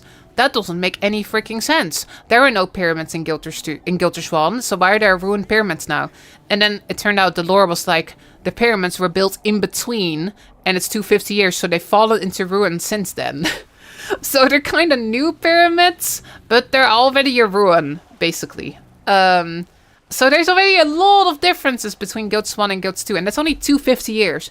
But Guilds 3, we're going back like 1,000, so we're going super far back. So yeah, I like just that means they have a lot of freedom, to be honest. They can do so much, right? Like 1,000 years is ages in this universe. Like we've seen that Tyria changed so much in just these 250 years between 1 and 2. I think that going 1,000 to Guild 3 will mean like they can basically do anything. Reacting to the past. Oh, that's okay, Coco. That's okay. You're using the rewind. That's kind of a fancy feature on YouTube, isn't it? You can just rewind. I think Twitch is getting that, but for now, I think it's only if you're subscribed. Like being able to rewind the stream. I think they said it's coming to just everyone though. But I think for now you can only do it if you're subscribed to stream. Or rewind the stream. But I think on YouTube you always can. Relook Back to the Future. Oh my god, the anonymous gifter! Once again! With the gifted sub to I'm not gonna read out that name. I hope the burrito's fine though. Thank you for the gifted sub. I really appreciate that. You just can't trust these new builds nowadays. Oh my gosh. Even great pyramids yeah, they made these pyramids and they immediately fell into disrepair. Immediately. And Guilds 2 are already ruined. Already. Thank you for the bits, Wolf Zero. Oh my gosh. Still waiting for the 2K streams to be available to me. Oh, the 1440p. Yeah. I actually don't know. Is the stream on YouTube in 1440? I actually don't know if it is. I know that on Twitch we're in 1440. But it's only available in certain countries because they're still voting it out. It's so nice though. Like the bitrate is way nicer now on Twitch. The bitrate was like so low for 1080, so like it was just so blurry all the time. Like, I think like, I guess the kind of games that had like kind of like a lot of color blocks looked pretty okay. Like League of Legends looked pretty good on Twitch. But especially if you had a lot of detail, it would get so grainy on Twitch. But they got 4040p now, which looks so much better. Oh my gosh. AV1 codec. Yeah, I don't think they even have AV1 yet on Twitch. But I think 1440p is HEVC, which unfortunately is a bit of a licensing mess, which I think is part of why some people's browsers can't watch it. I want them to go to AV1, but not everyone has AV1 in their media decoder yet, right? It's still pretty new, I think. Yo, Olias! 16 months! Let's heckin' go. Really appreciate that. Thank you for the prime. Let's go, let's go. Twitch melts the bitrate for certain games. Yeah, it does. But it's I will say it's a lot better now. Now that we have 1440p on Twitch. I will say I've had like some issues with it because it uses a lot more data. Which means that sometimes my internet struggles to stream the 1440p.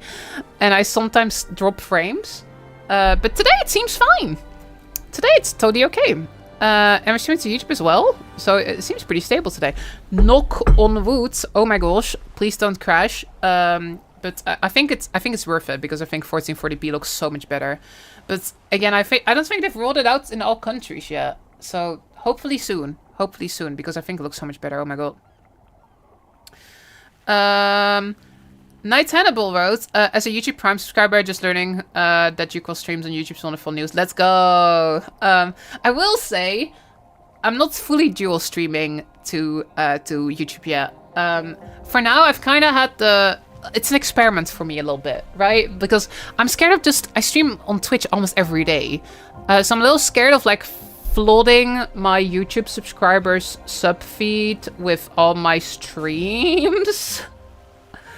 But instead, I've got the... What's it called? I've got the plan basically is that whenever there's, like, guilt-free news, there's exciting stuff, then I'm also on YouTube. Because I know that the YouTube people may also care about that. But for the most part, most of my, like, just yapping is still only on Twitch. But at least when there's news, then we're also on YouTube for now. But I don't know, maybe at some point I'll be fully on YouTube. But I'm still experimenting with the algorithm and stuff, right? I'm still, like, taking a look at that.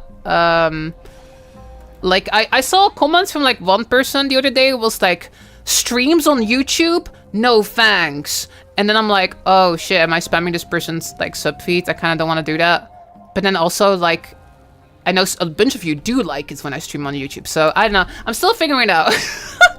I'm still figuring it out whether it's worth doing or not. Or whether it's good or bad for the algorithm, right? Always overthinking the algorithm because that's YouTube. But yeah, if you like to stream, definitely tune in on Twitch. I'm there, like, 5 nights a week, right? But we're on YouTube a little bit as well. We're experimenting with it. We're checking it out. Love that you're stream posting it to YouTube. Yeah, I like that it's there for the vault, right? So, like, if you want to see the discussion on the news today and you didn't catch the stream live, you can go to YouTube and you can watch the vault there. And the vault stays, right? On Twitch, the vault disappears after, like, 2 months. But I like just having the news in the YouTube channel, I guess. And now I'm just yapping. Oh my gosh, now we're not discussing any news.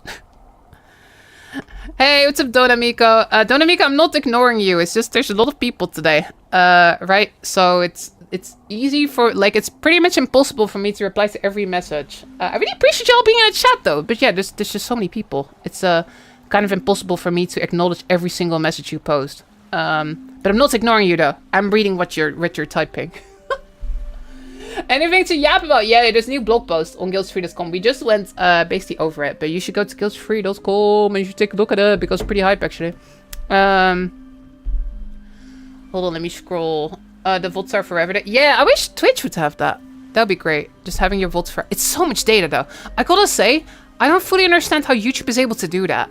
I guess Google just has, like, infinite money or something. But, like... Oh, there was, like, a little while... where people on Twitch would, like, basically highlight their streams to keep them as votes forever. And then at some point Twitch was like, no, you can't do that. And then people had to, like, delete all these highlights and they had to cap the amount of highlights people had. And I thought that was a bit silly. But then I keep all my streams, right? I keep them on, like, these backup drives. I've got, like, generally, like, 40 terabytes of backup drives at this point. Right? So, like, I mean, I guess that for, like, a company like Google, storage is a lot cheaper. But still, like, storage is actually relatively expensive. Like, a stream that's, like, a lot of hours, and if it's, like, 1440p, that's a lot of freaking data. I burned through my hard drives, like, so fast. Yeah, the 40 terabytes is, like, 5 years of streaming full-time, though. So, like...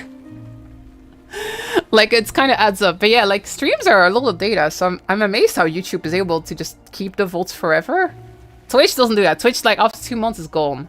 But yeah, on YouTube it just stays forever, which is pretty wild. Times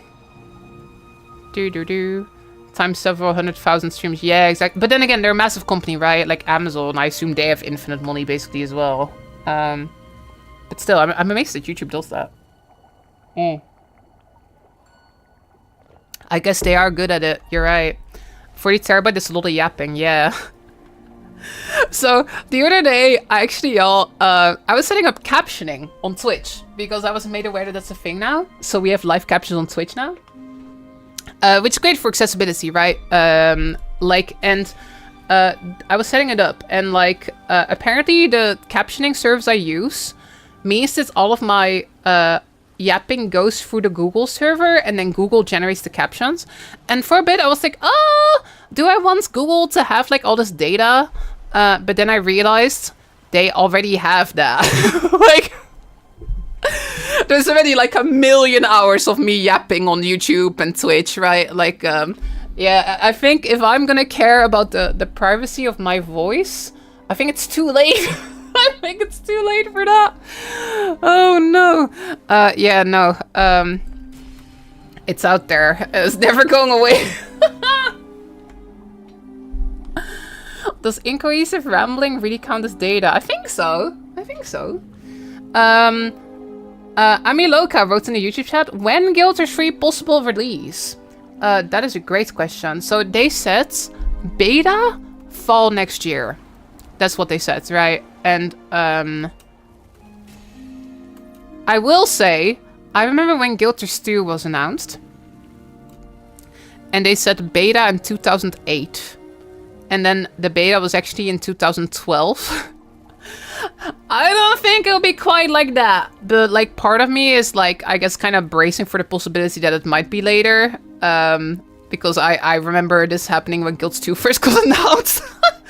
So part of me is like, oh, well, maybe it's 2028 beta. I don't mind, right? I'm bracing for the possibility. But they seem very confident, right? They are very confident about this. So they said beta fall 2027.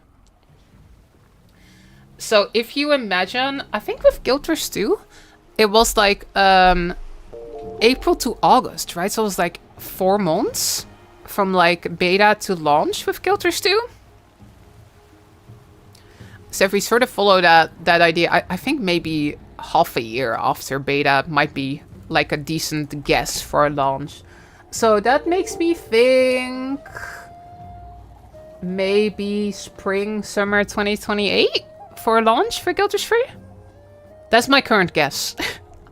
I think that would make a little sense, but again, like we're just kind of guessing based on the past, right? Like we don't really know like exactly. We're just kind of guessing. But I know if I had to guess right now, I'd say probably like spring or summer 2028. If it's the traditional definition of beta, yeah, it could also be different than that, right? It's hard to say, but I'm kind of guessing just somewhere in 2028 and like chance of it getting pushed in 2029. But I'm kind of counting on 2028 personally. Yo, Robin the Eagle, 70 months. Let's freaking go. Thank you so much for the support. 70 months. Oh my gosh. You've been subscribed since the very beginning, Robin the Eagle. Thank you so much. That's amazing. Thank you. So in 2 years beta, basically. Yeah, I think that's likely. Something that's interesting is that with Guild Wars 2, they seem very confident on sort of taking 18 months. They keep saying, right? They say like taking 18 months to sort of polish up the game. So like we know that the launch of the last Divisions patch is in about 2 months, right? Like if we go to the special tab, we know that that's actually going to be a really packed patch as well. They said it's like pretty much the biggest quarterly patch they've done. Like pretty much that means pretty much since End of Dragons, right? So it's going to be a pretty large patch. But that's like in 77 days. So 77 days from now, that is the 1st of September. So if you add 18 months to that, so you have September, that's month 9, right? So you go back to September the year after. So that's September 2027. And then add half a year. So you get 10, 11, 12, 1, 2, 3. So yeah, that leads you like right to basically like Q2 2028. Right? That leads you right to Q2 2028. So I from everything, I get the sense that that's probably the target, right? Like Q2, maybe Q3 2028. And again, they seem pretty confident in the timeline for Guild Wars 2 at least, right? They're like, we're gonna spend 18 months doing this stuff. And then after Guild Wars 3, we'll have expansions again. Hold on. I wonder how many years they've been developing Guild Wars 3 in the background. Yeah, they said they've been working on it for years. That's a good question. When do you think they started it? Yo, Thunderwolf, thanks for the 10 months. months. That's so wild. The Let's time go. has so quickly. It absolutely has, Thunderwolf. Thank you so much for the 10 months. I can't believe it has been that long. I think, when did the first job listings appear for unannounced projects? I think that was like... end of EOD? Yeah, wasn't it like 2022? That we had the first job listings? Then again... we don't know exactly if that was exactly this iteration, right? It may have been that they spent some time kind of like trying different ideas. Doesn't mean that they exactly necessarily went fully into Guild Trust free stuff, right? Like they probably need to do pre-production and like test ideas and stuff. So if I had to guess, I would guess that maybe like since Soda launch or something. 2023, if I had to guess. So that would mean that they've been working on it for about 3 years. We don't know what Azura time portals would do to the release day. I didn't know Azura had time portals. Hey, what's up, Paladin? It's nice to see you. Hello, Ether. Yo, we got so many people in chat. Welcome, everybody. Aida votes, I love your bee mount. Hell yeah. I'm glad you like. I love it too. I think it's so cute. I think it's so adorable. I guess post EOD change to expansion was due to you with a free dev start. That yeah, for sure, right? Like that would make sense. Them being like, we're gonna like change the way we do Guild 2 stuff, and then also start developments on the new game.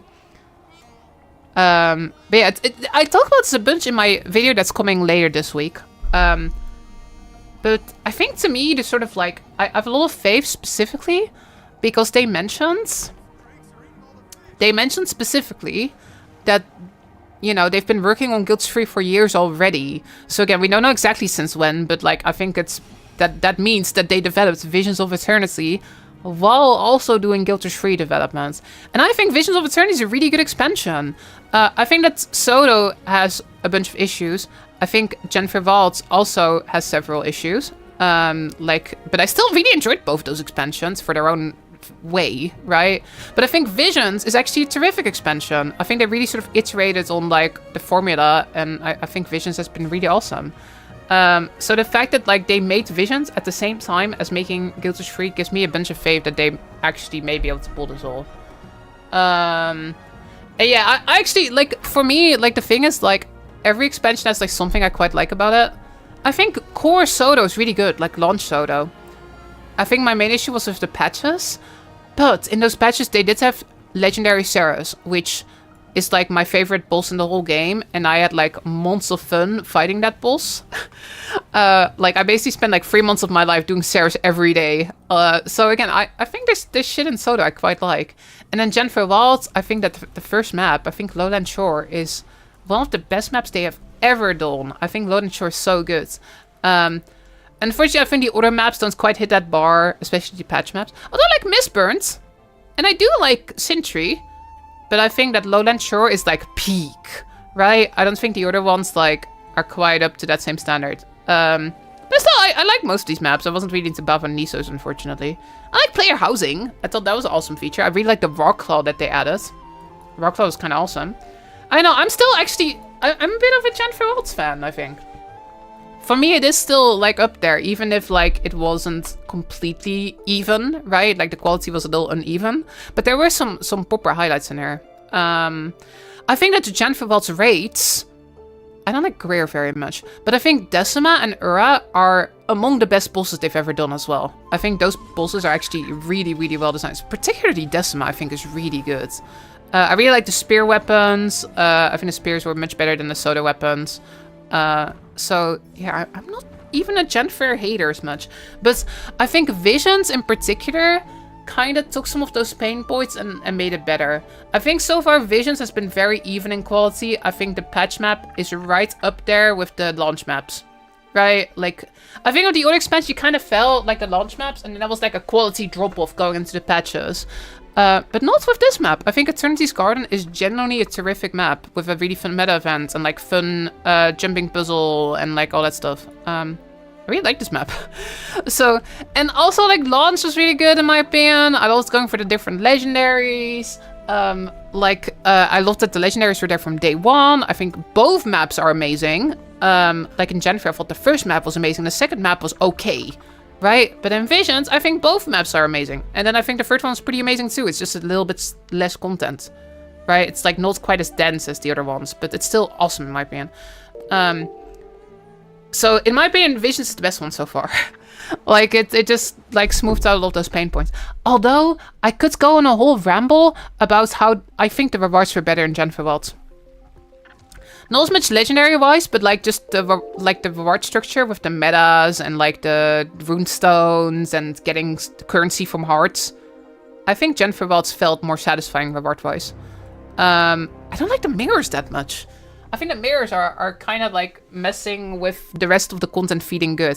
I think that most content in Visions feels kind of unrewarding, except for the mirrors. The mirrors are like completely OP, right?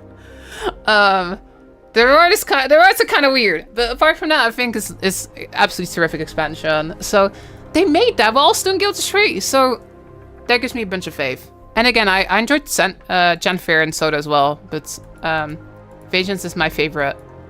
Vision, my favorite. The mirrors are awful. Yeah, the thing is though, I think it's just like the structure. The idea is sort of like you do stuff in the map and then you do mirrors. But like, what if you do something in the map and then you leave? Then you lose your charges. And also you can get the charge really easy from doing rifts. So you can just do rifts and then you do mirrors. And then you skip the rest of the content. I think they could fix it though. I think they should make the keys not be charges, just make them items. And make them, you get them from events in the metas. Maybe don't put them in rifts. Fixed! Put some currency in the hearts. Done! That's all they gotta do in my opinion. Maybe I should make a post in the forum, right? For all the fixing stuff they're gonna do. Like going back and like polishing a bunch of guilds too.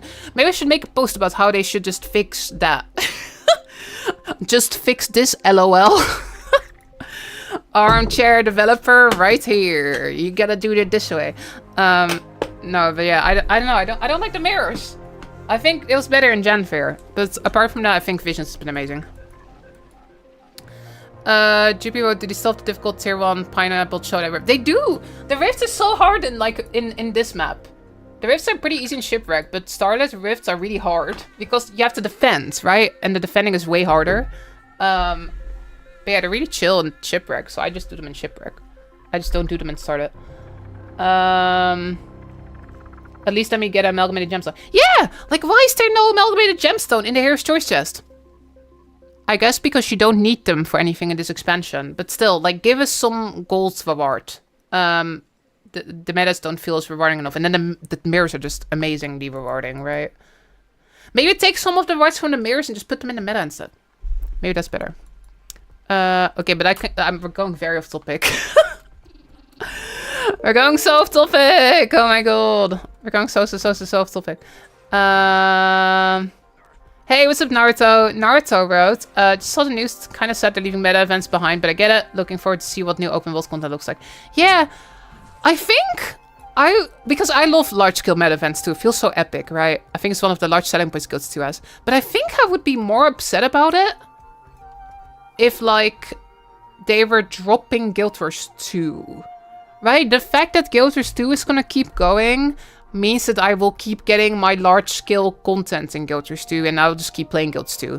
So, and again, I kind of want them to be different games that all live in their own space, right? So that Guild Wars 2 doesn't just get replaced. So, I think I'm kind of down. And I do think that I'm very interested to see what exactly they've got as a plan, right? Like, again, they want Guild 3 to be its own kind of game, distinct from Guilds 1 and 2. And again, Guild 1 is about a small team. Guild 2 is about huge teams. Guild 3 is in the middle. That's what they said. So I don't know. I'm pretty excited. I think it makes sense to like make all the games be their own thing and not just like directly compete in every way with Guild 2. Because it means Guild 2 can very much continue to be its own valid thing, right? It's like if you really like the large scale stuff, Guild 2 is the game for that. And then Guild 3 can kind of go off and do its own thing. What's the idea? Appreciate what they're doing, but who has time to play more than one MMO? I think a surprising amount of us, but here's the thing, Einfach. I think the big key here is that ArenaNet's MMOs have all kind of been designed to be playable pretty casually. Like, does that make sense? I think if you don't, like, let's say each week you have 3 hours to play, right? Let's say that's your available hours each week, which is not a lot, right? But let's say every Saturday you have like a little time slot, you have 3 hours to play some games. I obviously play way more than that, but imagine for a second, okay? I think you'll probably be able to meaningfully play Guild Wars 1 for an hour each week, play Guild Wars 2 for an hour each week, and play Guild Wars 3 for an hour each week. I think most people probably wouldn't want to do that. They'd probably rather just play one for 3 hours. Guild Wars 1 specific. No, like just pick one of the 3. And I think that's probably fine, right? Like Arena probably doesn't care which game you play as much. Like they just want you to play one of them. But I will say, I think that the games are designed that you can have fun with small play sessions. You can like knock out some missions in Guild Wars 1. You can go in Guild Wars 2 and catch up on the story. You can go and play Guild Wars 3 and do whatever the hell you do in Guild Wars 3. It's still a mystery. Right? But I do think that all of the games are very playable without investing a shit ton of time.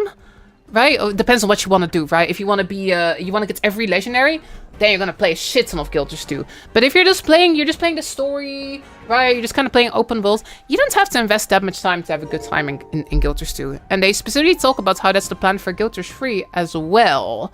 So I think if you're just kind of wanting to casually play them, I think you'll be able to do that without even that much time, right? Because the idea is that none of the games are going to require you to grind a ton.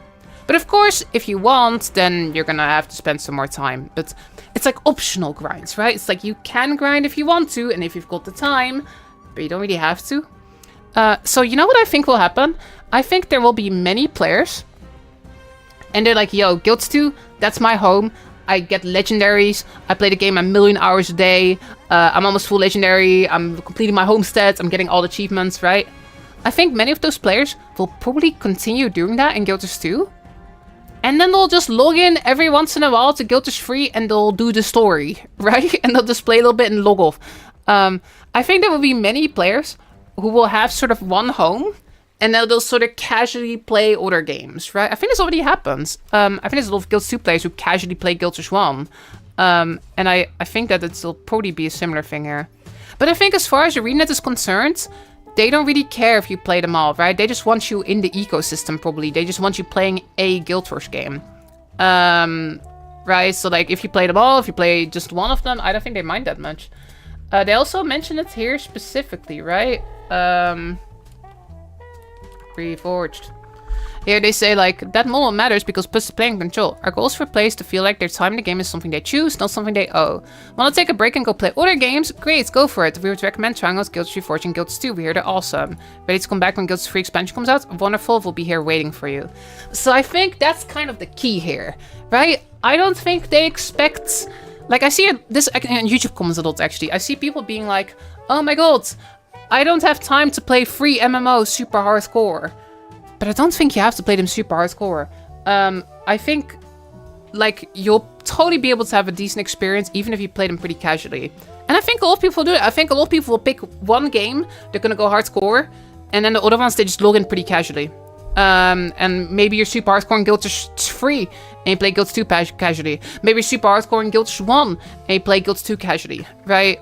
I think that's what a lot of people will do. And there will also be plenty of people who just pick one game. They're like, you know what? I don't have time for Guild Wars 3. I love Guild Wars 2. I'm happy in Guild Wars 2. I don't need a new game. And I think that's fine too. But as a Guild Wars mega fan, there's no way I could do that. I've seen those comments a lot though. I've seen a bunch of people be like, I don't have time for a new game. I'm just gonna stick with Guild Wars 2 forever. And like, I think that's fine. But I can't imagine doing that. No, holy shit, I'll be there on like launch day, right? I wanna see ore. I wanna see the story. I wanna like see what it's all about. I wanna play.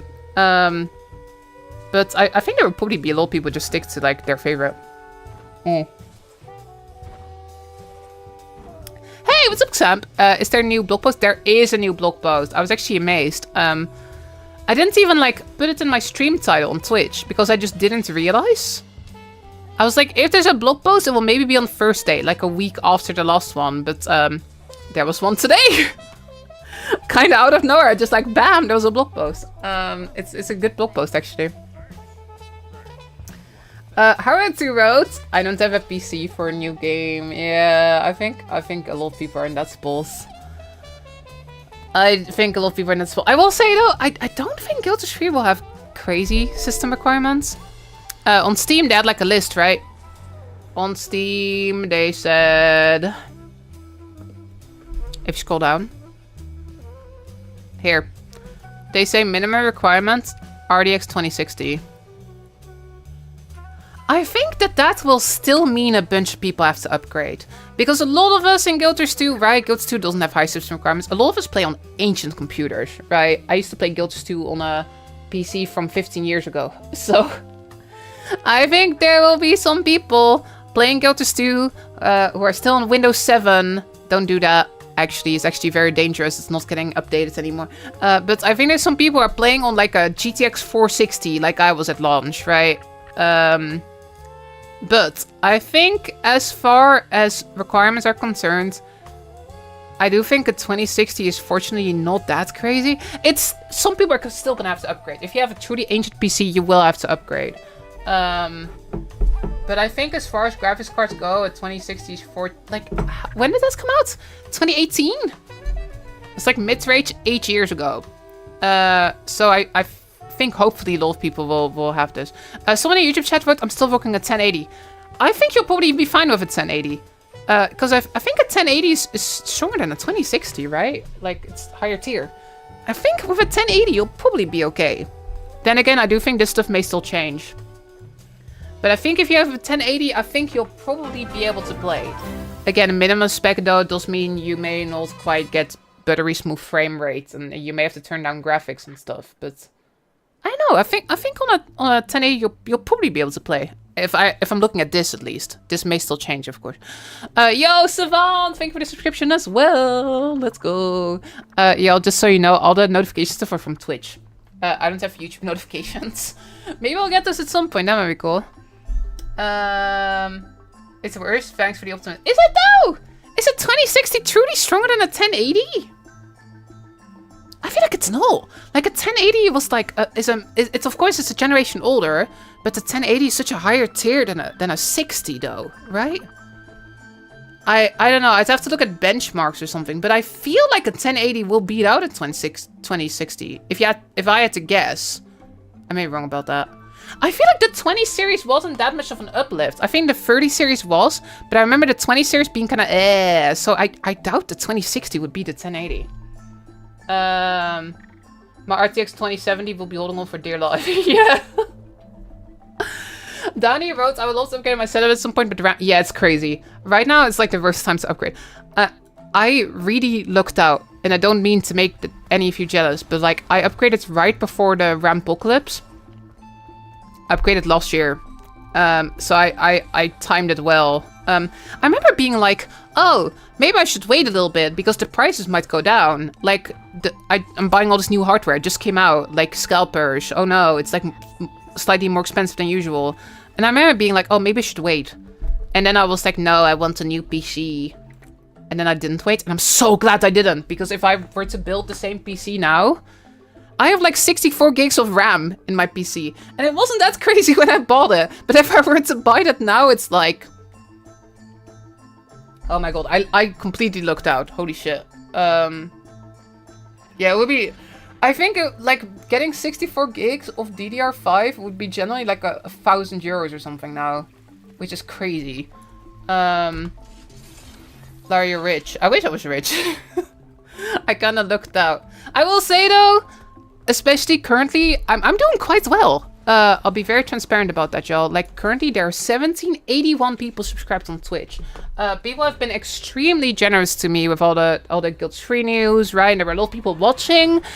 So I made a whole bunch of money with ads revenue on Twitch with the drops and stuff. So I'm doing quite well currently. This has been an amazing month. So I'm very much not starving currently.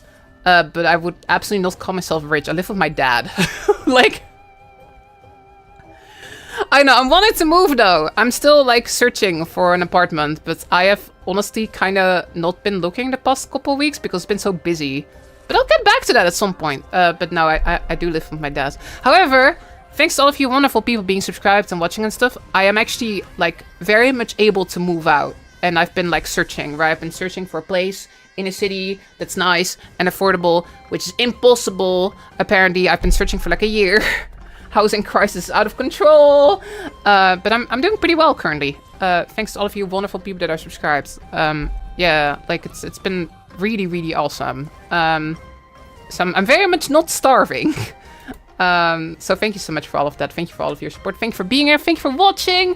Thank you for watching the YouTube videos. Thank you for watching the stream. Thank you for lurking. Thank you for being subscribed, gifting subs, the bits, and just being here. You helped me out so much. It's been amazing. So it's definitely been a good couple of weeks for me recently. Not starving life is my favorite. To be very clear, I haven't starved in like 5 years. And I wasn't starving before that either. I'll be like, I was fine, right? But I was like, you know, I was much more like, it was much more of a thing then. But right now it's like, you know, it's just be careful. I was like, you know, I'm doing this thing. Gotta be careful with money. And it was working out though. It was working out just fine. But right now it's not something I've been super worried about because y'all have been so generous. So thank you for your support. You're amazing. I appreciate you. You're the best. Don't jinx it. Knock on wood right there. I've actually been thinking of upgrading my setup maybe. I may be getting a different mic or something. I've been thinking about that a bunch. But I also don't want to spend money, so I don't know. Maybe. Thank you for staying up for the NA lurkers. Yeah. Oh my gosh. You can afford all the keys you want now. New blog post? Yes. Let me fill it up again. We're yapping. We're yapping a bunch. Blog post summary. Maybe I should make an actual summary video. So, big summary of the blog post. A lot of the core philosophies from Guild Wars 2 are going to carry over into Guild Wars 3, including no subscription fee. That also means no paid battle pass. Like no separate paid battle pass and stuff. No pay to win. Respecting your time and investment. You can take a break and come back and all that stuff, right? And also innovating and evolving the MMO genre, which is the most interesting one. How you should... Oh, this is not a video. Maybe I'll make a video at some point. But innovating and evolving the MMORPG genre, here it is. The big one here is the fact that Guild Wars 3 is not going to be a direct sequel to Guild Wars 2. It's very much going to be its own thing. And I think the most interesting thing here is that they say that there's sort of a spectrum of like the scale of MMOs. Right, Guild Wars 1 was very much an instance game, a game about small teams, playing their party of henchmen and heroes or other players, overcome challenges in an instance game. Then there's Guild Wars 2, which is the opposite, which is like giant map-wide metas with like 50 people, giant world boss battles, world versus worlds, right? And they're saying Guild Wars 3 is kind of in between. And they say it's much more of an MMO. It fits the definition of MMO significantly more than Guild Wars Reforged, but it doesn't try to replicate the massive, large-scale gameplay from Guild Wars 2. So if you put that in a graph, this is what that means. Like, we got Guild Wars 1 being fully instance, is not that. We got Guild Wars 2 being massive groups, is not that. Guild Wars 3 lives here. It lives somewhere in the middle. And we don't have a lot of details about what that means. But, yeah, that's what they say. And then they say, Arena's intention is somewhat broad and vague, and you all want to know a lot more about specifics. Got a long campaign ahead of us, and there's plenty of time. So they'll tell us later. You love visual aids, let's go. Let's continue to develop these pillars are our foundation. Shit, I feel like I need to make a video about this, don't I? I feel like I should do that. I already have a video in the pipeline. Oh god, I may have to make another video tomorrow. Oh my gosh.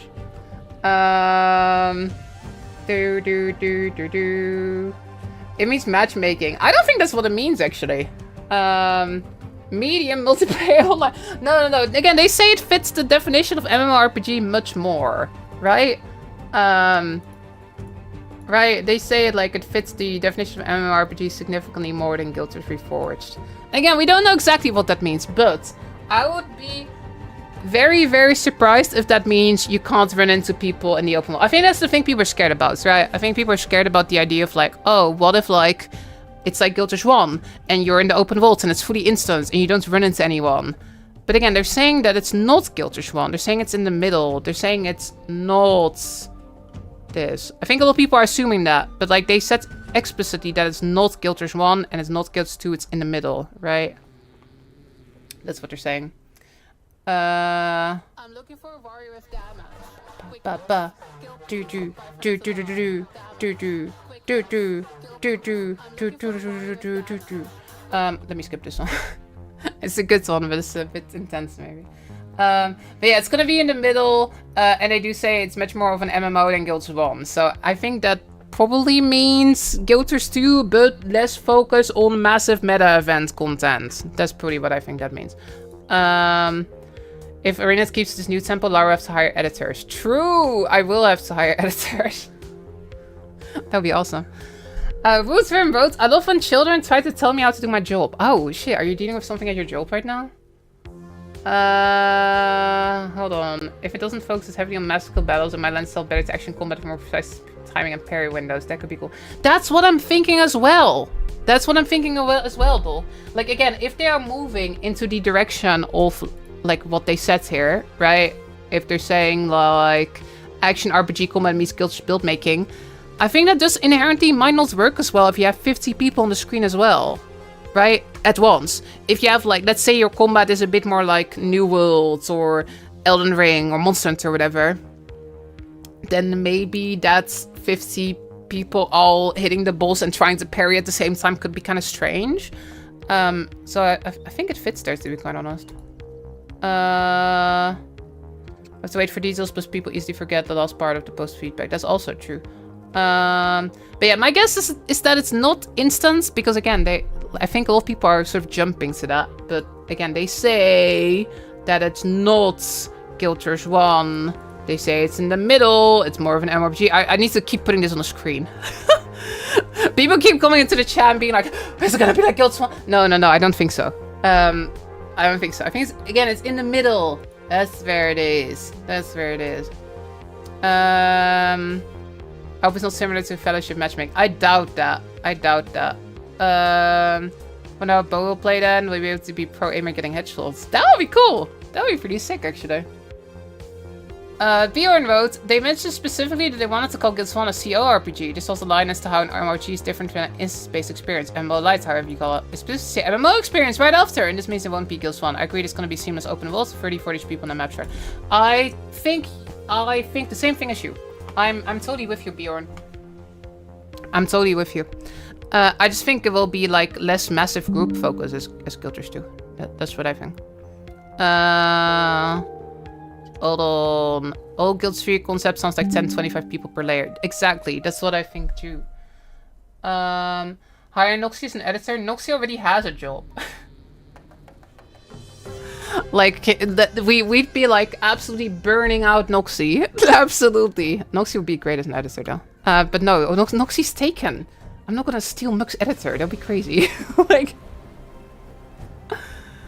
is the Guild Wars starter pack worth it? Honestly, I don't think so. I'd just get an expansion instead. I think the starter... You mean the starter pack on the website, right?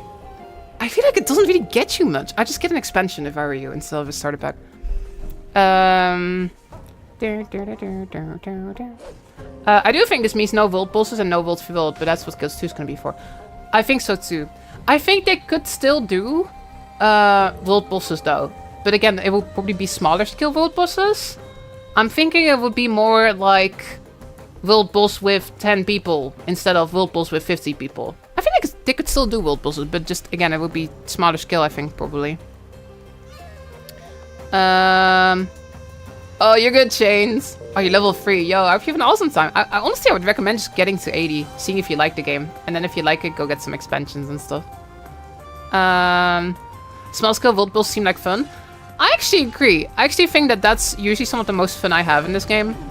Like, even in World v World, like, I like going around to the massive groups and it feels really epic, and I think it's awesome about Guild Wars 2. But I have the most fun in World v World when I'm running around with, like, a small squad. So I'm hoping it kind of leans into that, right? Like taking down a boss with like a couple people sounds potentially like you may have more impact on how the outcome is than like 50 people all hitting something, right? So again, I think there's a lot of potential in this concept. Even though, again, we don't know the details yet. But I have a very open mind to this, show. Plays forever and I always see people around. Oh, how's that been? I saw some people talking about that. I wonder if PvP is going to be more guild-centric and more GVG. Yeah, we were talking about that earlier too. I think it'd be awesome if they bring back a GVG type thing. Like, that was so cool in Guild 1, where they had like the ladder and like guilds were like competitive and stuff. I would love to see GVG return. It could fit with the lore as well, right? The rising tensions between guilds. I think that could be awesome. Hey,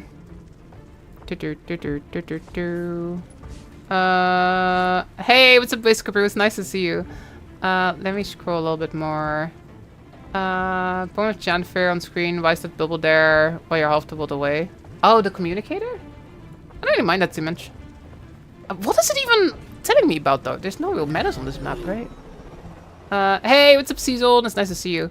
Hold on. Let me scroll a little bit more. Noxie hardly got sleep the weekend of Summer Game Fest because of all the news. I know she's time for 2 chat. I don't think so. I don't think so, actually. So, yo, Cecil, that's a whole year. That's 12 months. Let's heckin' go. Thank you for being subscribed for an entire year. That's amazing. I really appreciate it. Let's go.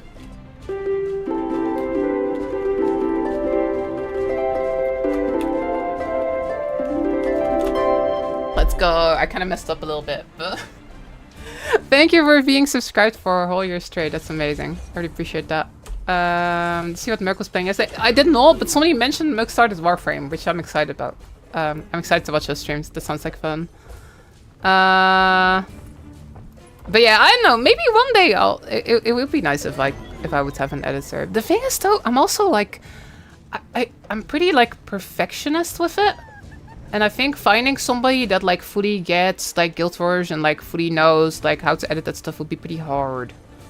And also like it'll be expensive, right? Like if you want to hire somebody, that's like even on freelance base, that's a lot of money. I don't really know if I can afford that, to be honest.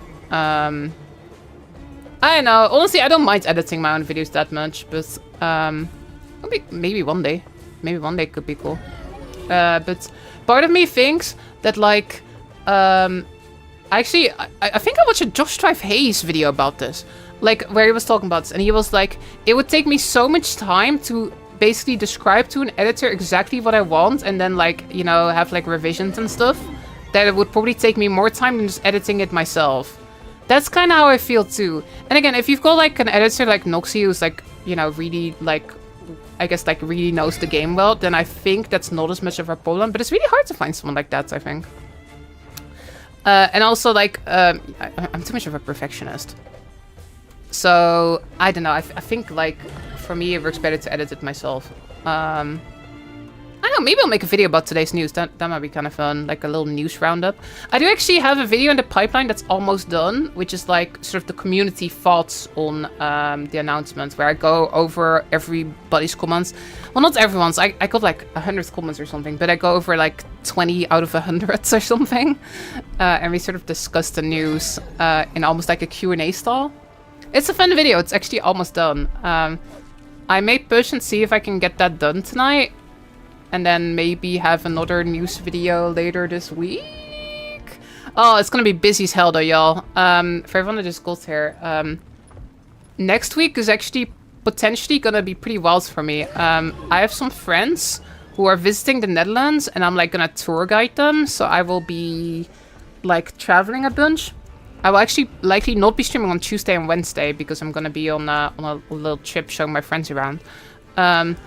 But then I also have like a potential sponsorship going on, which is not confirmed yet, so I don't think I can talk about it. But like I may do some cool sponsor thing next week, which would be awesome. I really hope it works out because it was a really cool sponsor actually. And then I also, there's even more. I have a medical appointment on the phone one day. And then also there's like Terrier Pride going on. And then also, it's my dad's birthday. And then also, the week after that, I'm going to the UK to see some friends. So there's a lot of stuff going on. I don't know how I'm gonna do all of this. Like, at the same time, like, trying to push out these videos is gonna... Yeah, it's gonna be pretty packed, y'all. But it's a good problem to have, to be honest. Like, it's a little nice then when there's nothing happening and you're kind of just like, oh god, like, how am I gonna make content, right? There's nothing to talk about. There's a lot of stuff to talk about. Oh my gosh. Imagine your only stream next week being a sponsorship stream. No, I don't think so. I'll still be streaming a whole bunch, but yeah, I do have a bunch of things all happening next week. It's crazy how that just works in general, where like, I guess like, you know, you have like weeks where nothing happens, and then everything happens at the same time. It's always like that. Like the last time I went to the UK, I also had like a sponsorship at the same time. I don't know how they do this. It's like every time I go to the UK, I get like an email from a sponsor, and I'm like, oh, why is it always in the week I go to the UK? Every time. Don't chill for Raid Shadow Legend. Nah, I'm pretty picky when it comes to sponsorships. I only take sponsors if I genuinely believe in something. And like, yeah, so if you ever see any sponsorships on the stream, you should know I'm very picky about those. I did a sponsorship recently for Final Fantasy 14 for the Evercold expansion. And that was kind of perfect because like I'm hyped as hell for Evercold. I actually really like Final Fantasy 14. So that worked out quite well, right? No. I only take sponsorships if I actually quite like what they're doing. Because a ton of you are subscribed, right? So I don't want to sell you out or whatever. Expansion announcement when you're on holiday. Oh my gosh, yeah. I gotta admit though, I've just looked out because I'm actually going on a bunch of different trips and stuff this year. Like a bunch of friends are visiting, then I'm going to the UK, then I'm going to FanFest in like a month or so. I kind of looked out. I was home during the Guild is Free announcements. Thank God. That would have been a bit of a disaster if I was on a holiday. But yeah, it all worked out, fortunately. But it's gonna be a little busy next week. Alright, I should probably wrap up the YouTube stream, shouldn't I? I think this is kind of... we're kind of in the point of the stream where I'm not talking about the news anymore. Yo, shout out to all the viewers on YouTube, though. Appreciate y'all massively. Thank you for being here. I will keep streaming for quite a bit longer on Twitch, where we're just gonna yap. But it's not gonna be as much news discussion, right? It's just gonna be your sort of usual... Guild Wars 2 stream, probably gonna do some fractals or whatever. Yap about life, yap about the game. So, if you like the stream, definitely make sure to say hi over on Twitch. But yeah, I think this kind of wraps up our news discussion. So I think I'm gonna wrap up the YouTube stream. Thank you, YouTube viewers, you're the best! I appreciate you so much. And definitely don't forget to stop by Twitch sometime, where I'm live way more. On YouTube, I'm only live when there's news, currently. But on Twitch, I'm live like all the freaking time, right? Should totally go and say hi. But yeah, thank you for being here. Appreciate y'all massively. Y'all are the best. Stop by Twitch and check out the rest of the content. I already got a video in the pipeline for this week, and maybe I'll see if I can make another one. Actually, I think I'm probably gonna do that. Maybe make a video about like the lore news and the blog post today. So like a news roundup. I probably will do that. So yeah, I may have like 2 videos coming up on the YouTube this week. Oh, it's gonna be so busy. Alright, anyway, appreciate you, YouTube. Thank you for tuning in, and I will see you all over there.